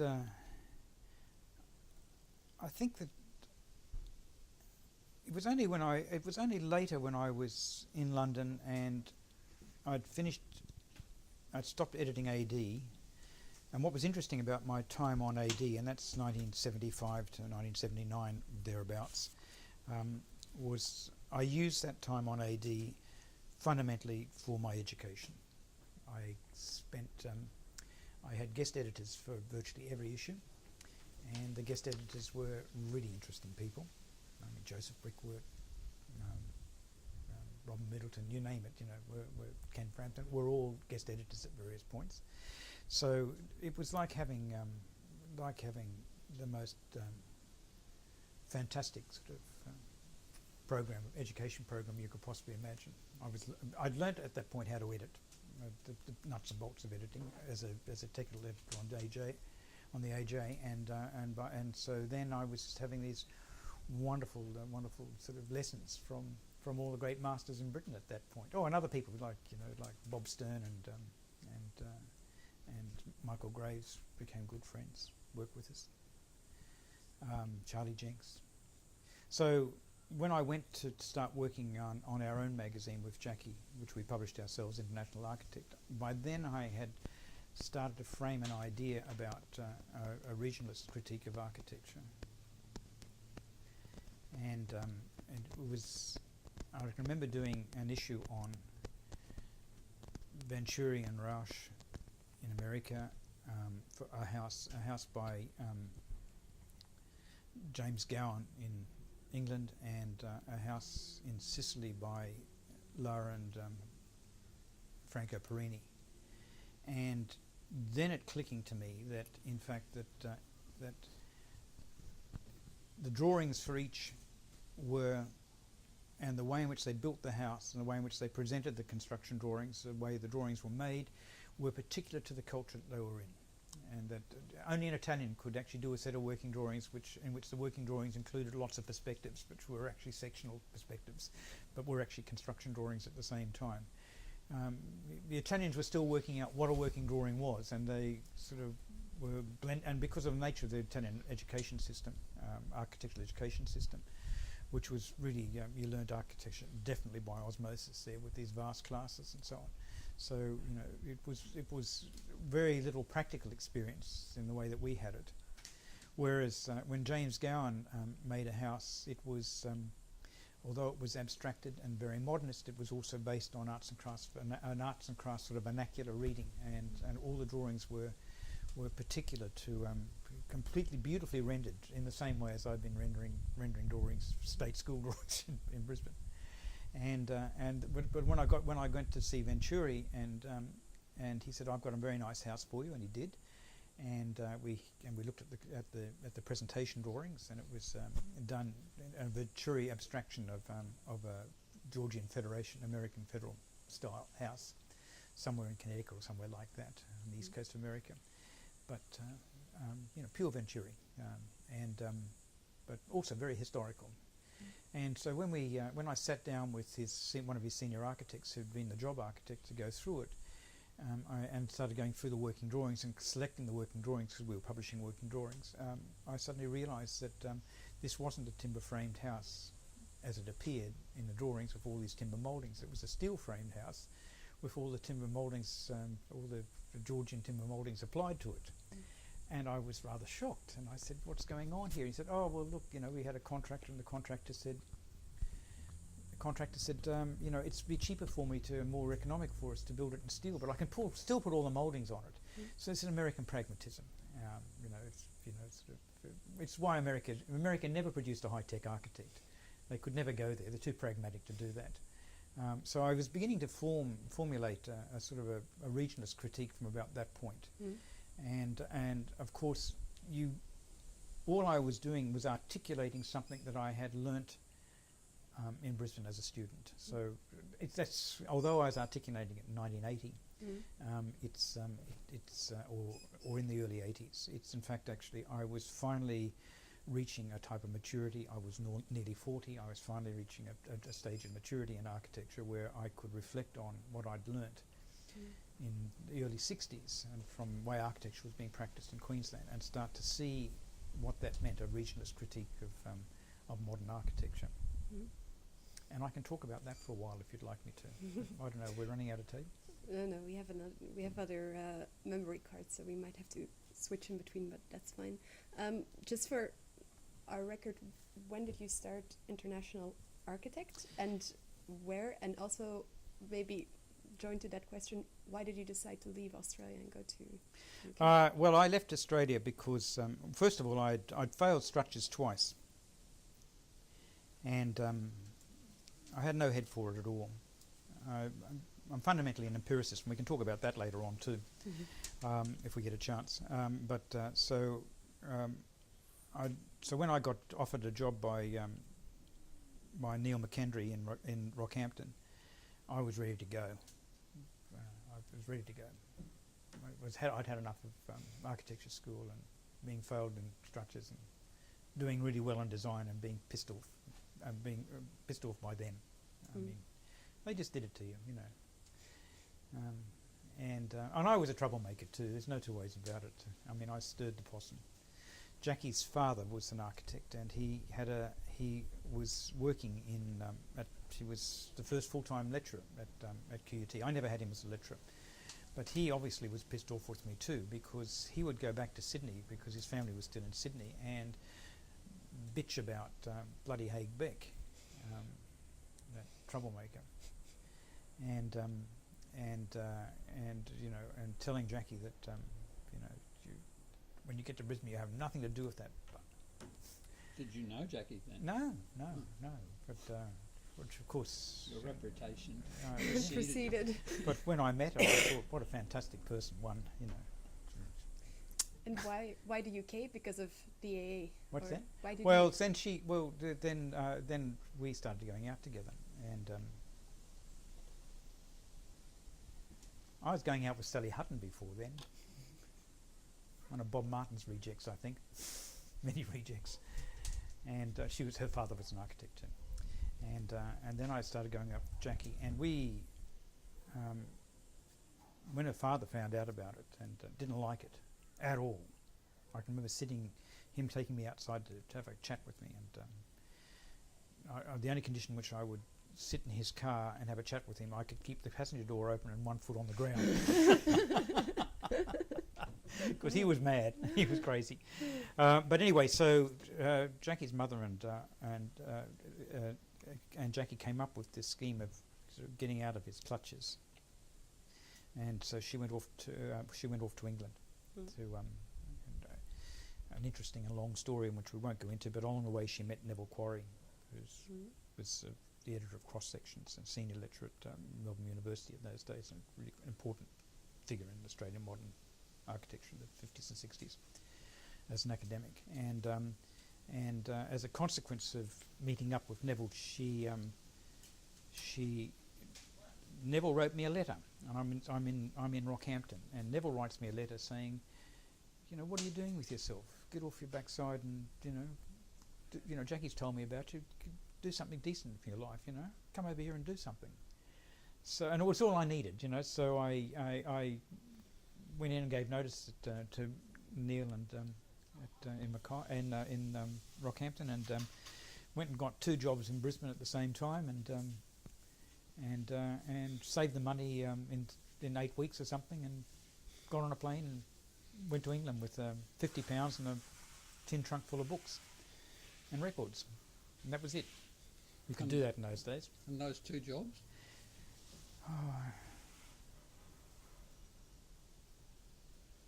Remember sitting and writing asbestos in 4 weeks, doing the working drawings and writing asbestos in 4 weeks for a big house. But we were well trained in those days. We really could do those things, you know. And sitting there and doing the spec and thinking, this is really good fun. This is the first decent spec I'd ever done. It was really good fun because I had all the preamble, of course, and so all I had to do was sit there. And in those days, you described, you know, what needed to be built. So was it your design? Oh, yes and no. Whatever it was. Or you were working for somebody? I was working for Barnes. Somebody called Barnes. Douglas and Barnes? Douglas and Barnes, yeah. I was working for Douglas and Barnes, yeah. And look, the spacewalk was on. Man first walked on the moon. I can remember that being on. Well, that's 69. Yeah, just it's sort of, and I arrived on Trafalgar Day in London. That's the 20th of October. I've forgotten. And from there went to the AA after, you know, lots of other bits and pieces along the way.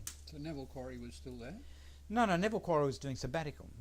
And he was there when I arrived, yes, because I can remember having my 25th birthday at his house. Must have been, yeah. He would have left after that. And when you say bits and pieces along the way, you meant you travelled before you... No, I didn't travel at all. No money? Had no money. Absolutely, we were broke. You know, £50 didn't go far in those days, and I was working as a contract draftsman.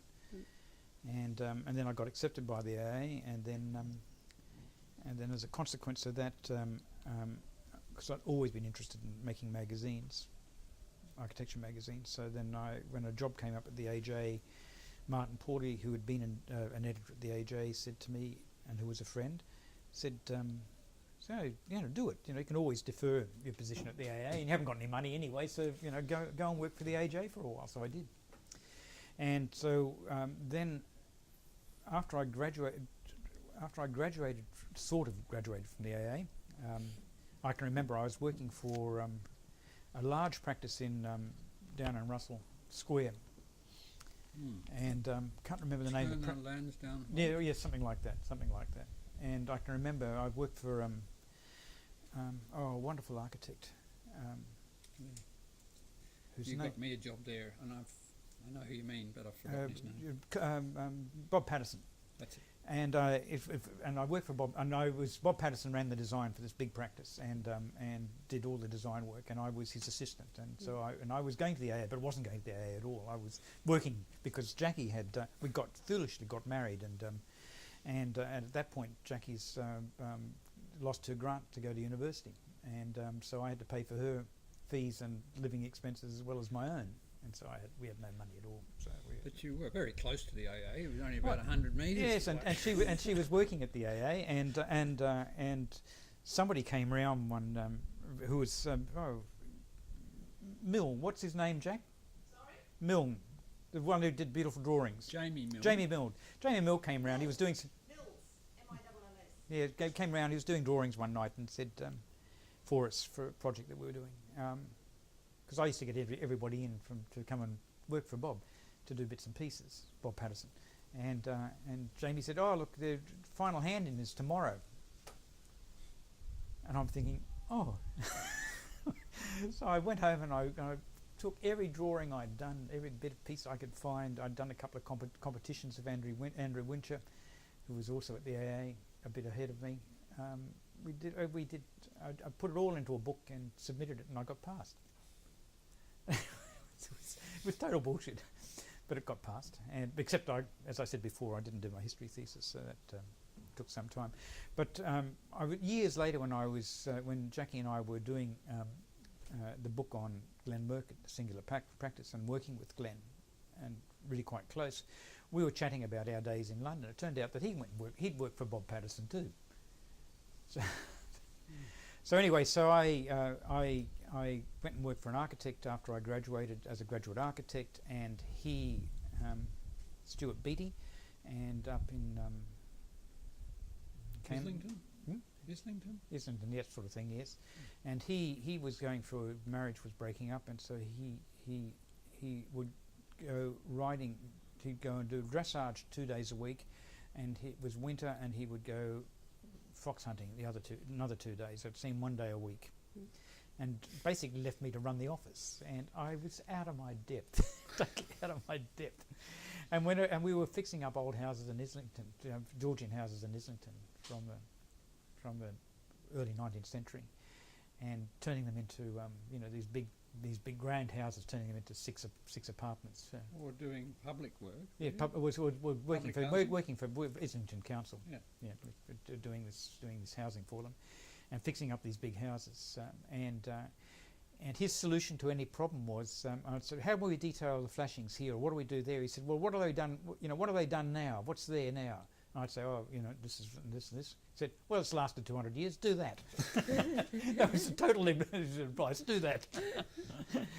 And I was invited by Martin Pawley, who was by then running a scurrilous rag for Alvin Boyarsky. The Ghost Dance The Ghost Dance Times at the AA, and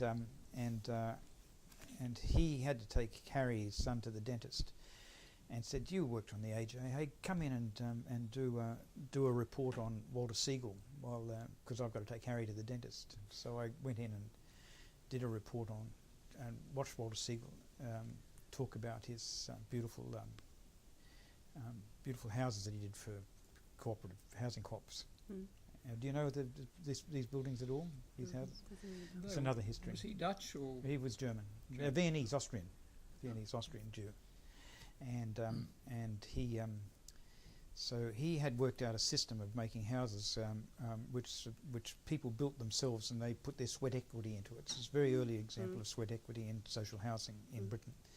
And he'd worked out a semi-prefabricated assembly system, not unlike Britt's and Peter's house that was put together over here, where all the bits are cut on the ground and bolted together and then assembled and so on. And you didn't need any great carpentry skills to put most of these houses together, so you could put the sweat equity into it.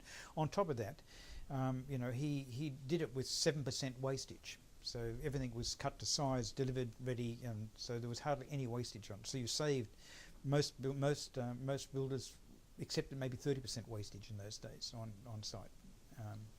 So he'd worked out this very economical way of doing sweat equity cooperative housing, and I just fell in love with it because it was so close to the timber tradition that I'd come out of. So I wrote this glowing report, which I remember to this day, called "I Love You, Walter Siegel."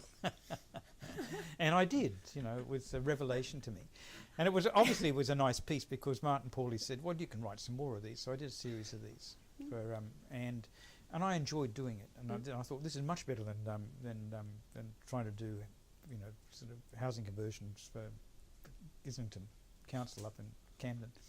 So I said to Jackie, I want to give up architecture and practice, and I want to see whether I can make a go of this and writing. And within 2 weeks, I get a phone call from Monica Pigeon saying, "Would you like to come and be one of my deputy editors?" Out of the blue. Well, not quite out of the blue. I'd been doing a little bit of writing for AD as well. So there I was, and then a month later, Monica said, "Well, I'm leaving." That's why you got the job.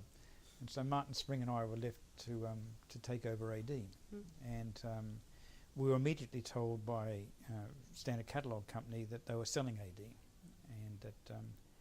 and that we were to be taken, and we were taken down to have lunch with a prospective buyer. Who was down in Chinatown in the West End there in Soho. And I remember it because, in fact, there'd been a rather brutal triad murder that week. So 2 people had been beheaded by the triads across the street from where we went. And we went to visit this guy, and he had 20 or 30 titles. The Bootmaker's Last and things like that, the racing horse times and things like that. And we were to become a pair of editors and responsible for AD, and it would be put together by another team downstairs that were doing these other magazines. And we looked at each other, Martin and I, said, "No, I don't want any of that." It just sounds, it's not a nice place to be. So we went back, and Standard Catalogue director said to us, "Well, what did you think?" And we said, "No, we don't like it." And I said, well, I'll tell you what, if you don't like it, you can buy the magazine from us. It's okay. And we said, "We haven't any money." And he said, "That's all right. Look, you've got." They pulled out the publishing records and said, "You've got this number of subscriptions, and we'll sell it to you for that amount of money. The annual subscription." It was about £30,000. So all you have to do is, you don't have to actually have the £30,000. All you need to do is actually raise the money and put it in escrow as loans, but we won't spend it. It'll just go in escrow, and meanwhile you live off. You live off your bookshop sales, produce a magazine on your bookshop sales, and give us the subscription money at the end of the time, and it'll be there. We thought that's a good deal, so we went out to raise £30,000, which wasn't an easy. I mean, £30,000 in those days was. We bought our house in the East End for £10,000, so it was 3 decent sized houses in the East End. It was a lot of money, and. In the end, the last bit of the money that we needed to put together, and it took us many months to raise it, and came from Papadakis, who Martin Spring introduced me to. He put £2,000 up or something, and told us, in fact, that we'd all be equal partners, and he'd have 52%, and we'd have 24% each, and we'd all be equal partners. And we thought, that sounds fair. He knows about publishing. So we all eventually fell out. It took some time, some years, and it's a long story, but we fell out. And in the end, what I finally fell out with Papadakis is that he interfered so much. And I spent most of my time trying to protect AD from his interferences. And so one day we were doing an issue with Joseph Rickwood as the guest editor on Alberti, and Howard Burns had just discovered the only Alberti drawing, and we were publishing that and everything else, and we're doing it in English and Italian, and it was a wonderful, beautiful, fabulous big issue. And I'd got name gone out of my head now, but the fabulous draftsman in Australia, architectural draftsman from the AA, used to do lots of AD covers for us. And I can remember being called up to Papadakis' office, as I was every morning, and I would sit there drinking tea with him, because if I sat and drank tea with him for 2 hours, it meant that he didn't go across the road and interfere with the rest of the AD people I had working for me. I had a couple of assistants by then. And so I was up there one morning and working on the Rickwood issue on Alberti, and he suddenly dives into his pocket and saying to me, Andrew Holmes, the architectural draftsman who had done the cover for me, he can't draw. This is a great architectural draftsman of illustrated draftsman at the time, and Andrew Holmes had done a wonderful drawing of. I'm trying to think of which Alberti church it was in Florence, and you could see the elevation with all the construction drawings, there's construction lines on it with all the proportional setouts on it and so on. And he said, look, he can't draw. Look, all his lines go past each other like this on the corners. and thrusting into his pocket and pulling out this really grubby 35mm slide of a photograph of the same church facade. And saying, this Charlie Jenks has just given me this, and I want you to put that on the cover. So I took it off him, having tried to explain to him that it was, this was crazy. Took it off him. No, must do it. Went downstairs and rang Jack, and she came across from the AA, and we walked through the park, Holland Park, at lunchtime for an hour, and I came back and cleared my desk. Buggy you, I'm off.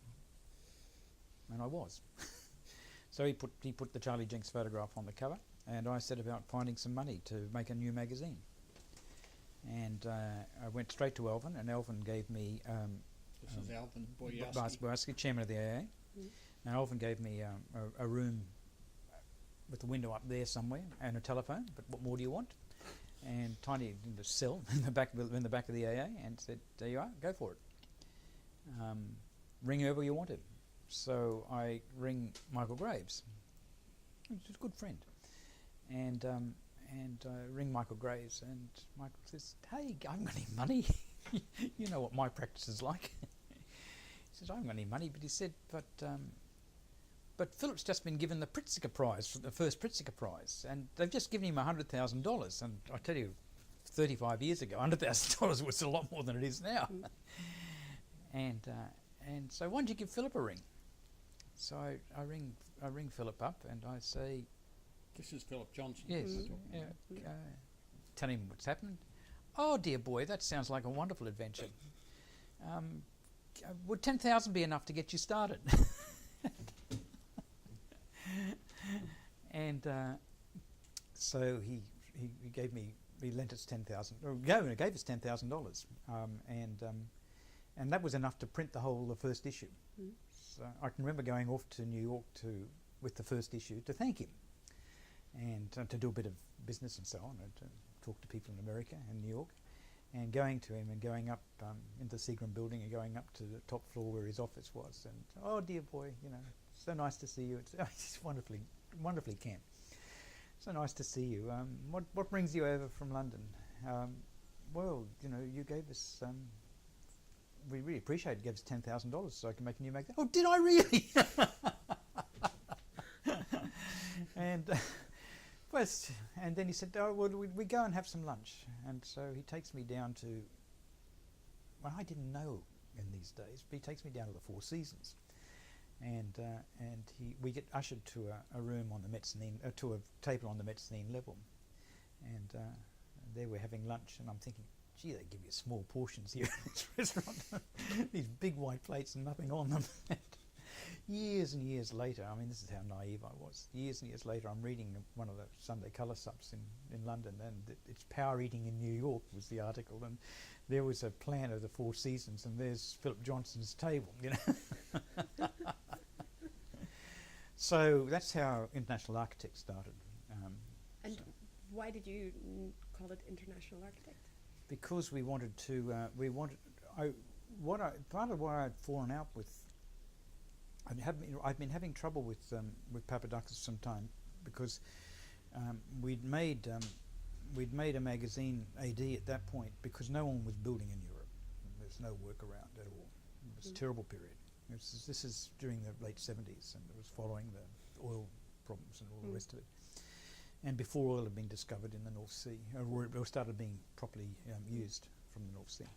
And so there was nothing was being built. But then things started to change, and I thought now we should start showing projects and buildings, and move away from a purely theoretical basis for an interpretive, critical, theoretical basis for the magazine, and do buildings the way AD used to.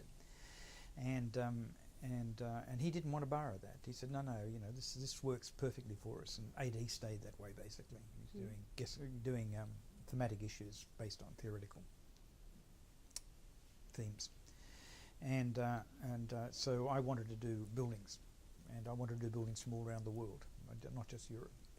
So it had nothing, because from what you were saying, I gathered that you were interested in regionalism, and if I remember correctly, it was Philip Johnson that was involved in this exhibit in New York about international modernism, and it was basically modernism that didn't have any of the cultural implications that it had in Europe when it was done.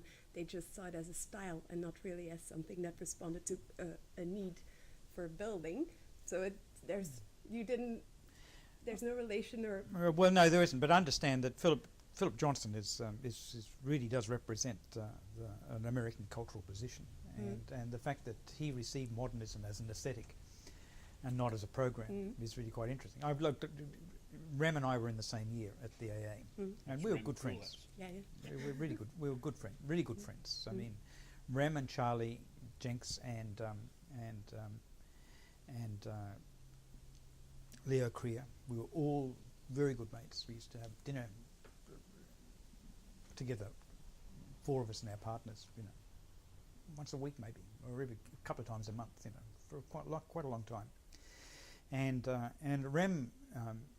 Rem was quite clear that he said the great problem with modernism is that that in the post-war reconstruction it lost sight of the programmatic intention of modernism, and that the task of architects in the latter part of the 20th century was to reclaim the unfinished work on program. And of course he had gone to New York and had been working on Delirious New York for his thesis, which became a book, and he was looking at New York not from an aesthetic point of view for the way New York was constructed, but from the programmatic side of things, how programs worked and how they enmeshed, and how invention arrived out of it, and so on, transformations. So Philip Johnson, of course, is typical in that American sense of they really did not get the idea of program, and what's more, seem to have had a complete moral bypass when it comes to anything to do with the social commitment to society. And to this day, you know, this is the great dichotomy and split in American politics. Is one half of the country thinks that they should fuck the other half of the country over and get ahead, and not worry about them. It's a pity. So Philip sort of comes out of that context. I think what was really very interesting is that there I am making AD and international architect, and at about the same time, Ken Frampton, who'd formerly been a technical editor on AD, was now involved in the IAUS, the what do they call it, Jack? International Union of Architects. No. This is Peter Eisenman and Ken Frampton. Oppositions. No, but before Oppositions. So Oppositions was one of the results of that. What do they call it? Something or other. Their institute of. The That's right, Institute of Urban Studies, of Architecture and Urban Studies, and which was run out of Midtown Manhattan. And I would go across working on AD, an international architect there, and Ken Frampton was a good friend. I used to stay in his apartment. You know, when he went away, he'd give me his apartment to stay in, which was a hole in the wall. And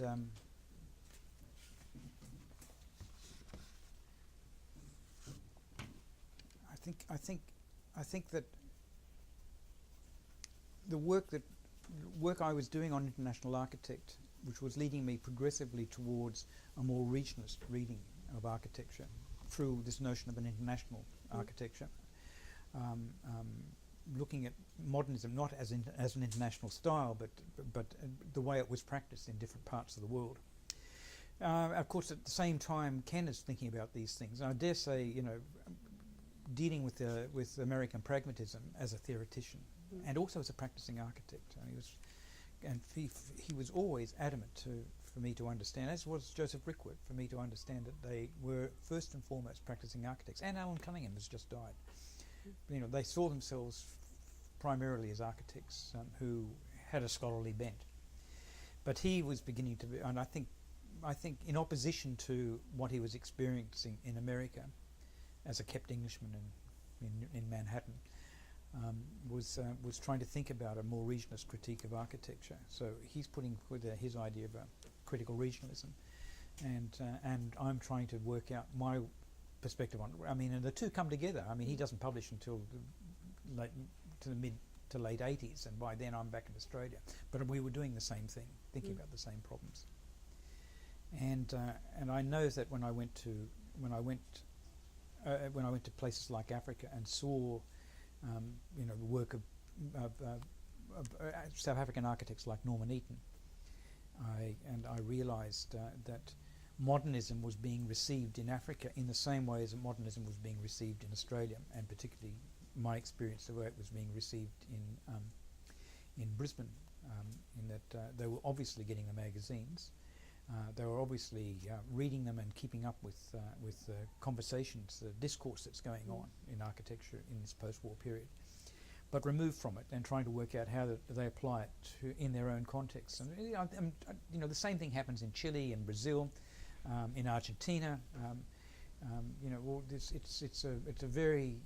interesting when the Malvinas War starts over the Falklands.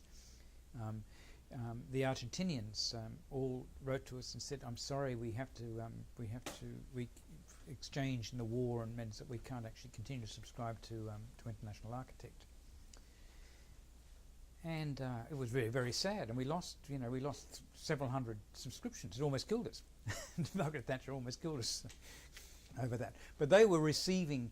Their idea about what was going on in Europe was received in the same way of what as we were getting it, and I found much the same again of all places in Spain. And the Spanish always saw themselves as being cut off from the rest of Europe, and I can remember going there in the early 80s to do an issue on Madrid, and it was only a few years after Franco had fallen and the monarchy had come back, and there was a left-wing government in power. That the Minister for Arts was an architect. All the architects that we met there were trained as certified engineers as well as architects, very sophisticated.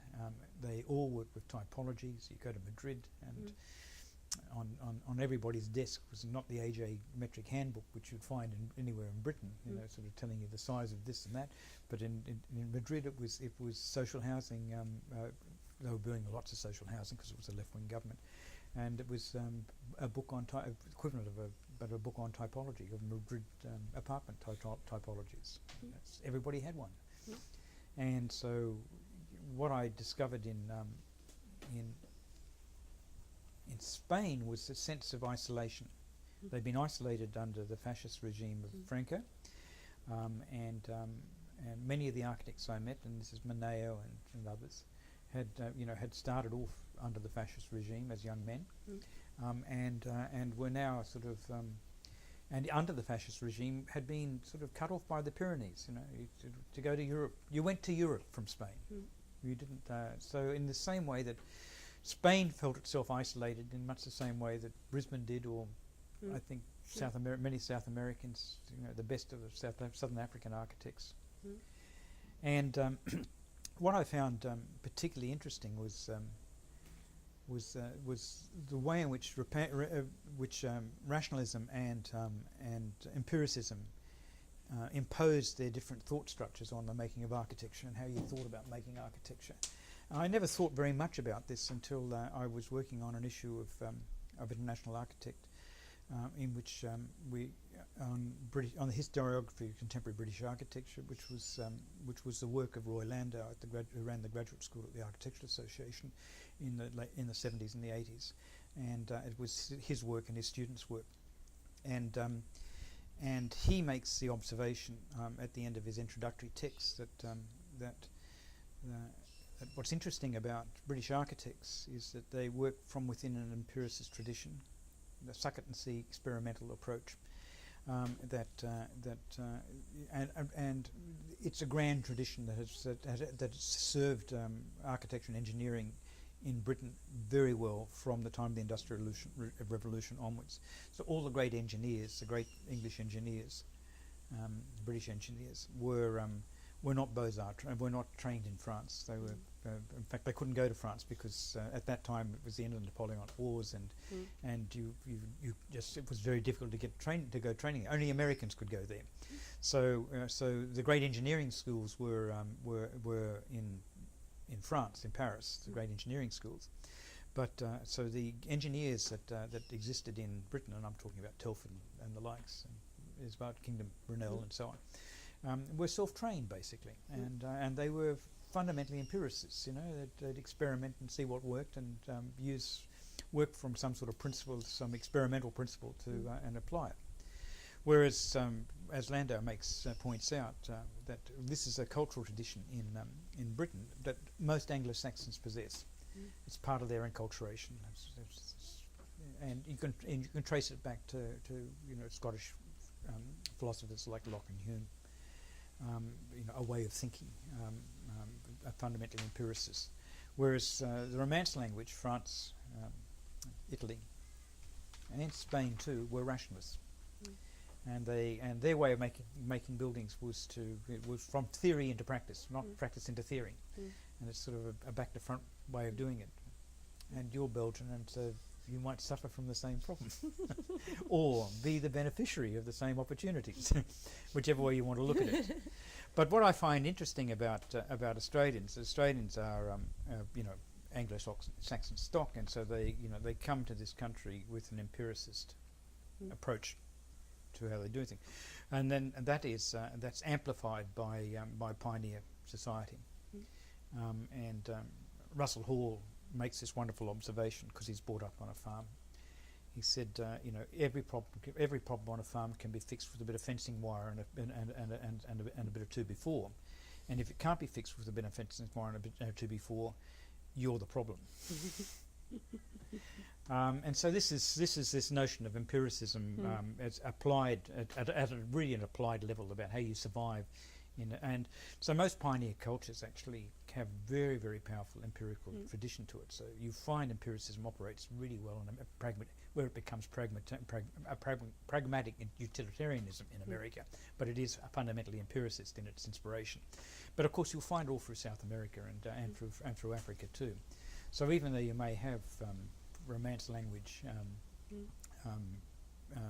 speaking in South America, they're still part of an empiricist pioneering culture, and so they're interesting. I find them very interesting, and as a consequence, the isolation for them, being aware of the discourses that are going on, as they were here in Brisbane, but being isolated from it, means that with your empiricist sort of grounding, you're quite happy to experiment.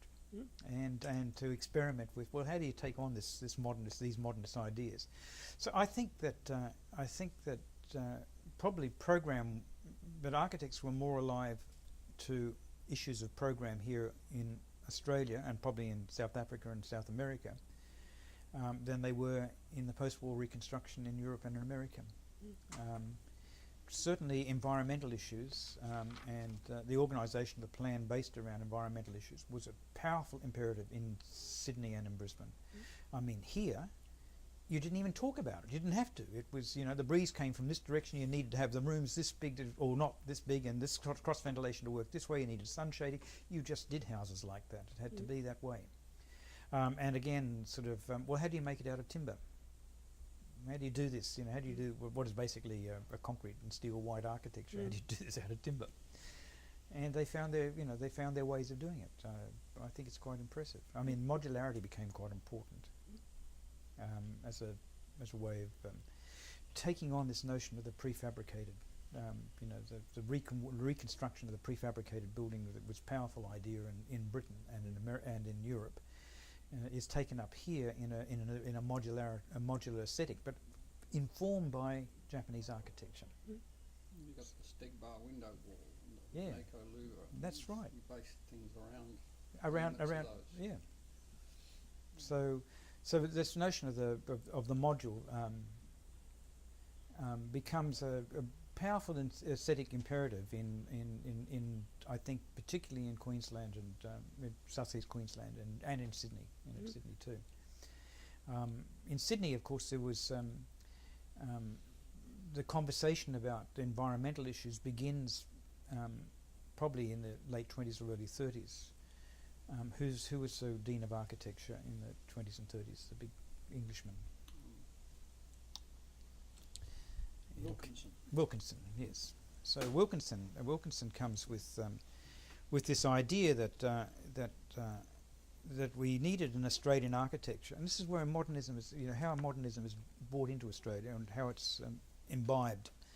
But Wilkinson has this idea that we need to make an architecture that's particular to Australia and responsive. Him being in Sydney to the climatic conditions, which was essentially a Mediterranean climate, in that. So his idea was that you make a Mediterranean architecture, so it's that sort of climate. So it needs to be made of masonry, it needs proper overhangs on it, needs loggias and things like that. So it has a sort of a Mediterranean typology about it, Italianate. But on the other hand, it will use the details and the construction from its colonial heritage, so which is sort of a Georgian meets the bungalow in India, and we don't talk much about our Indian connections, but our Indian connections are really quite powerful in Australia. So Wilkinson fuses these ideas about a regionalist architecture that's particular to place and to its culture, but also responsive to climatic concerns. Of course, the young architects that are coming under his influence are also coming under the influence of the international style in the late 30s, and so they're listening to him about the environmental imperatives, the programmatic concern of the environment, but they're actually looking at European modernism, and so what we get, in fact, is a discourse that continues about environmental issues, but which is now inside a modernist, European modernist aesthetic, but adapted to the materials we have here. Sid Anker is a key figure in this, and probably maybe one of the most important and of all the Australian early modernists. I put him more important than what's going on in Melbourne, which in Melbourne what they were receiving in the late 30s was an aesthetic idea which they from the magazines and from the Jewish architects escaping from Austria and from Germany and coming to work in Melbourne. But what happens in Sydney is that Sid Anker actually starts to think about how to make a modern architecture with the materials that are available in Sydney and which are responsive to this programmatic concern of the environment. And so I think it's much truer to a modernist position than the Melbourne architects are. But of course, he who writes the history, writes it his way, and Sydney has never been very good at writing its own history, and so the Melbourne architects have claimed the high ground, but it won't always be that way. And Sid Anker will finally be recognised for what what his true contribution was. But of course, you understand then that people like Merkert come out of that tradition. Merkert just didn't appear fully formed, as this environmental minimalist, overnight, a timber and tin Mesian, as Alison Smithson called him. But he comes out of a discourse that had been going on for some time. By the time he starts practice in the early 60s, it had been a discourse that had been alive for 20 years.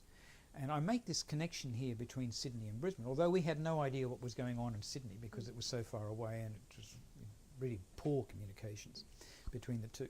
We had a similar discourse going on here about modernism, environmental concerns, particularly environmental. Today gives you an idea what you have to deal with. So all that was well understood and was part of the air that architects breathed. It was the soup that they were swimming in, as it were. So I think that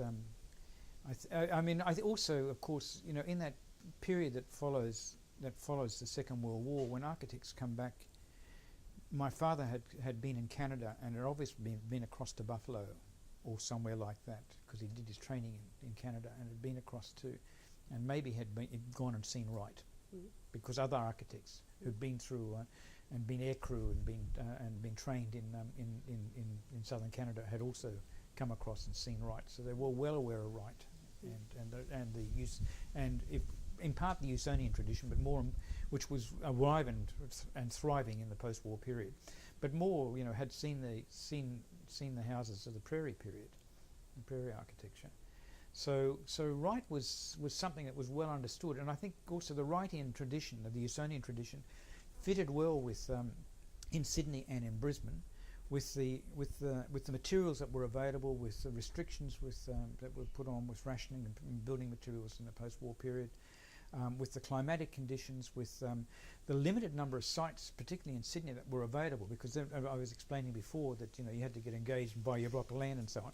Well, the only block of land you could afford in those days in Sydney, which was considerably more built up than Brisbane was in the post-war period, were up the chases, up the gullies, leading down into Sydney Harbour.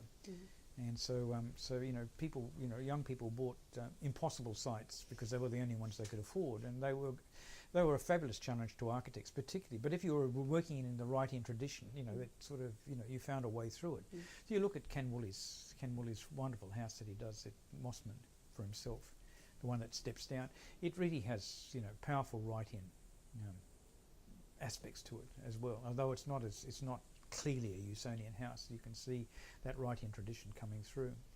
But also, of course, they'd all been to England by then, and they'd seen brutalism, and brutalism was this notion of the self-finished material, again, which is Smithsons were looking at how you could do things economically and looking at what Corb was doing, and so they brought that back, and of course it worked.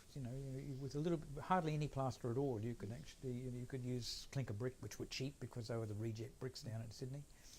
But it was about truth and integrity, and also texture. All of those things came into it. All of that came into it. It was all part of the competition. Well, there was John Dalton talking about truth and integrity and texture and so on, and me thinking that he was referring specifically to architecture materials, but not necessarily. So the way modernism is that working? The way modernism is taken on in Queensland is the pre-war period is it's largely as it was in Melbourne. It's a pictorial, largely a pictorial approach. It's an aesthetic that's not fully comprehended. I'm not talking about, and in Melbourne I'm not talking about the Jewish refugees who came out here. I mean, they really built to a program, and there's a tectonic that you can see the way buildings are assembled and so on. So I'm just talking about generally the way architecture was received in Melbourne and in Brisbane in the 30s. Was what little modernism it was basically a style, as far as I can work out, and not a full understanding of the programmatic issues.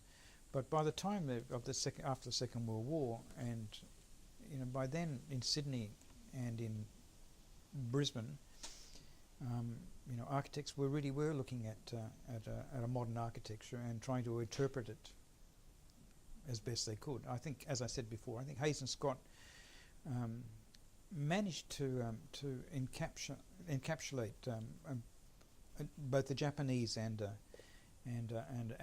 West Coast American approach in their houses. So it's bits of Wright and bits of the case study houses and bits of Japanese vernacular.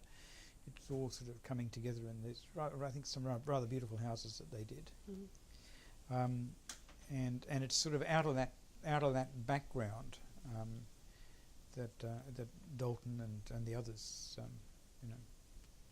it's that's the discourse that they're engaged in here.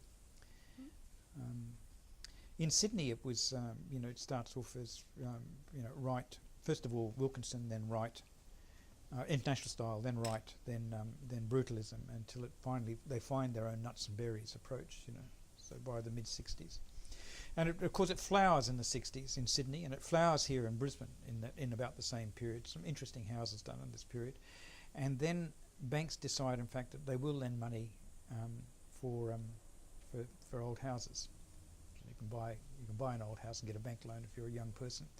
And it's about at that point that in Sydney that young couples are having to make a decision about whether to buy a block of land that's cheap and a long way from the city, or whether they buy an old house closer to the city. And the same thing's happening in Brisbane. So people start to buy. So people make a decision, a balanced decision about where they want to live in relation to the centre of the city, to schools, to services, facilities, and all the rest of it. And at that point, the banks also start to lend money on old houses, and architects stop banking houses. But am I correct in understanding that you're saying that in the immediate post-war period, the international modernism was interpreted or adapted to the Australian climate by Dalton and others that were doing it, but these architects were not yet looking at the heritage of architecture that existed here. I wasn't aware of it from the architects, and as I remember, it was a shattering experience. John Dalton saying we could do a roof like this. I mean, what? And Karl Langer was doing the opposite. He was saying there's all these things wrong with that tradition. It's too dark. We need light. We need water. We need gardens. All those stuff as part of the architecture, which is pretty radical stuff. And I don't know that he got much traction with architects in Brisbane. I think they really avoided him. Well, I don't know, but I've made a habit whenever I see in a bookshop books on architecture and house design published directly after the war, of grabbing them wherever I can. I've got a few I've found. And it's quite interesting because most of them are built around an environmental program. Many of the house designs that they're showing, you can build a house, and Woman's Weekly, whatever, and it's and there'll be 30 designs, and 2/3 of them will have some sort of environmental concern about how you get cross ventilation, how you get solar penetration or not, and so on. So this the environmental issue was always there and well understood, but as part of the program for making architecture, but never raised to a high theoretical level. Well, of course, architects didn't theorise in those days, and it's still embarrassed to talk about architects. I mean, the architects you will have been dealing with from that time find it very difficult to theorise their work. They just did it. Few managed to. And then it's embarrassing. Well, you get someone like Mervyn Rylance, who in the 30s, pre-war, was doing houses where he would do a plan and he would say to his client, well, you can have this looking like Old English, or you can have it looking like Spanish Mission, or Cape Cod or whatever. Looking like modern. But his idea of modern was streamline, modern with the E, but it had steel windows and it had white rendered surfaces. But it was just a choice based on anything that you might like the look of. Well, there was following in the 30s was a period of architectural eclecticism in Australia, of great uncertainty, and this is exactly what you're describing. It's really not until the post-war period and people come back from the war and from what they experience in Britain and in North America and realise that it's a more considered approach to making of architecture. And of course they're getting the magazines by then. And the great Californian magazine called it had all the case study houses in it, projects in it, art and architecture in California. These were really significant magazines that formed a way of thinking about architecture. I mean, what I find really interesting is that modernism and the way it was being practiced at a domestic level exhausted itself in Australia in the late 60s, early 70s, and it exhausted itself because architects stopped building houses for a while, or building lots of houses. And up until then, it had been very highly experimental. Every house was different, and every house was a new chance to actually work over fundamentally the same program, but to look at it from a different perspective. Looking at problems of site, environment, whatever it was. So it's a really very interesting period for up until sort of the late 60s, early 70s, and then it sort of goes quiet. And I think it's really what's really lucky for Queensland architecture is that it's shortly after in the 70s that Peter O'Gorman, of course, is doing his experimental work, and he was a bit older than me, so he's doing prefabricated timber framed houses, very influenced by Wright and the Usonian tradition. You look at if you go through the issue that we did on Britt and Peter's work, you'll find that some of his early work has strong Usonian motifs in it, and then the final planning of their last projects is pure Wrightian Beaux-Arts. The big Moreton Bay houses that they did for Janina and others are all based on those principles, Beaux-Arts Wrightian principles. But when Britt comes, and now we're dealing, she arrives here in 78 or 70, just outside your time frame, but when she arrives and they start to work together, they start to develop an approach to making architecture which is based on climatic concerns, on timber, and her experience as an outsider about this new environment that she's in, and coming as a Scandinavian but with some Australian background, she's very important. She's in a good position to start to theorise this work. He was very good at practice and good at arguing, but she was great at theorising the work. And from that springs, sort of the work that Bob had done before. And before that, the work that Jolton had done, the work that Bob and others had done, looking at the vernacular, at an historic tradition in Queensland. We're all beginning to play into this. And I think what was really important was that when Whitlam came to power, the Labor government came to power in the early 1970s, suddenly it became okay to be Australian. Accents. Newsreaders' accents changed. They became Australian. They ceased to be anglicised. And what's more, all things Australian were good. So suddenly, great volumes of Lawson were being published. Our forgotten great vernacular poet. Suddenly being published in the 70s. The Heritage Commission is set up, and we're for the first time, looking at our traditions, our historical traditions and roots, and so on. And in architecture, we're beginning to look at the vernacular in a very superficial way. I mean, what we see is any amount of rolled corrugated iron verandas. Veranda roofs. Philip Cox, who's trying to record it and doing a few books on Australian vernacular timber structures, and his early work is very much sort of based on an abstraction of the vernacular. Well, that, but also an element of conservation in it, where there's an old building, Tokel, I think it was, that made him. He won an award for that school that was based around a homestead, and all these buildings were sort of modern versions of the vernacular. Sure, and when you go through Tokel, all the details inside the chapel, which is the most spectacular piece of timber engineering work, the spire on the chapel, but all the detailing inside the chapel is arts and crafts. you know, with peg joints, and it's very beautifully put together. In fact, and you would think, what? You know, this later become a high-tech architect. You know, the Australian high-tech architect.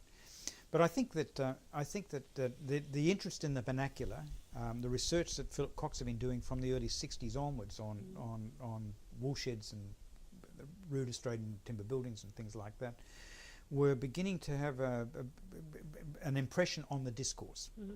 You know, that, you know, looking at Australia was okay. You know, that we were all right. You know, we didn't have to look beyond to our betters all the while. And so I think that's a rich moment, a fertile moment for Peter and Britt to start their work at Queensland University, because everybody's antenna is attuned to what they have to say, and I think the true Queensland modernism, really true Queensland modernism, begins, you know, sometime in the late '80s. With and their students coming through and the work that they're doing, and now when we look around, it's any amount of it, you know, a way of making architecture which is particularly this place, which is driven by programmatic concerns, which is absolutely aware of climatic issues. These were all considerations that were in the pot, being sort of considered in the 50s and 60s, but not quite actually articulated into a theoretical proposition. But now it's there, and we've got I think we have the best domestic architecture in Australia, and some of the best in the world. And of course it doesn't photograph, so nobody takes any notice of it, which is good or bad as the case may be, because everybody in architectural magazines want hero shots, and you can't take a hero shot of a house that's you know, dissipates itself into the landscape. You can't even see it. You can't even see it. You wonder where it begins and where it ends. You know, and also the whole idea of, you know, when you touch a bit, that bit goes all the way through. So there's an approach to detailing and tectonics, which is so close to this point that Robert keeps coming back to, which is, you know, truth, integrity, the materiality of buildings, you know, the texture of them. It's always been with us, and the way in which we detail timber houses, have always detailed timber houses, and from before Dodds onwards, timber houses have always been detailed with this notion of absolute integrity of the material and of the detail. The way things, the bit you touch here on the outside is part of the bit that you touch when you go inside, and it's all part of the same detail, and it's all assembled. Tectonics is, you know, the assembly, the way things connect, is part of the way in which they make architecture here in Queensland. I think the best timber tectonics are here, and I'm used tectonic in a very particular way here, as Frampton would have us use it under, to do with the way things are connected, the art of connections. John Railton, did he have any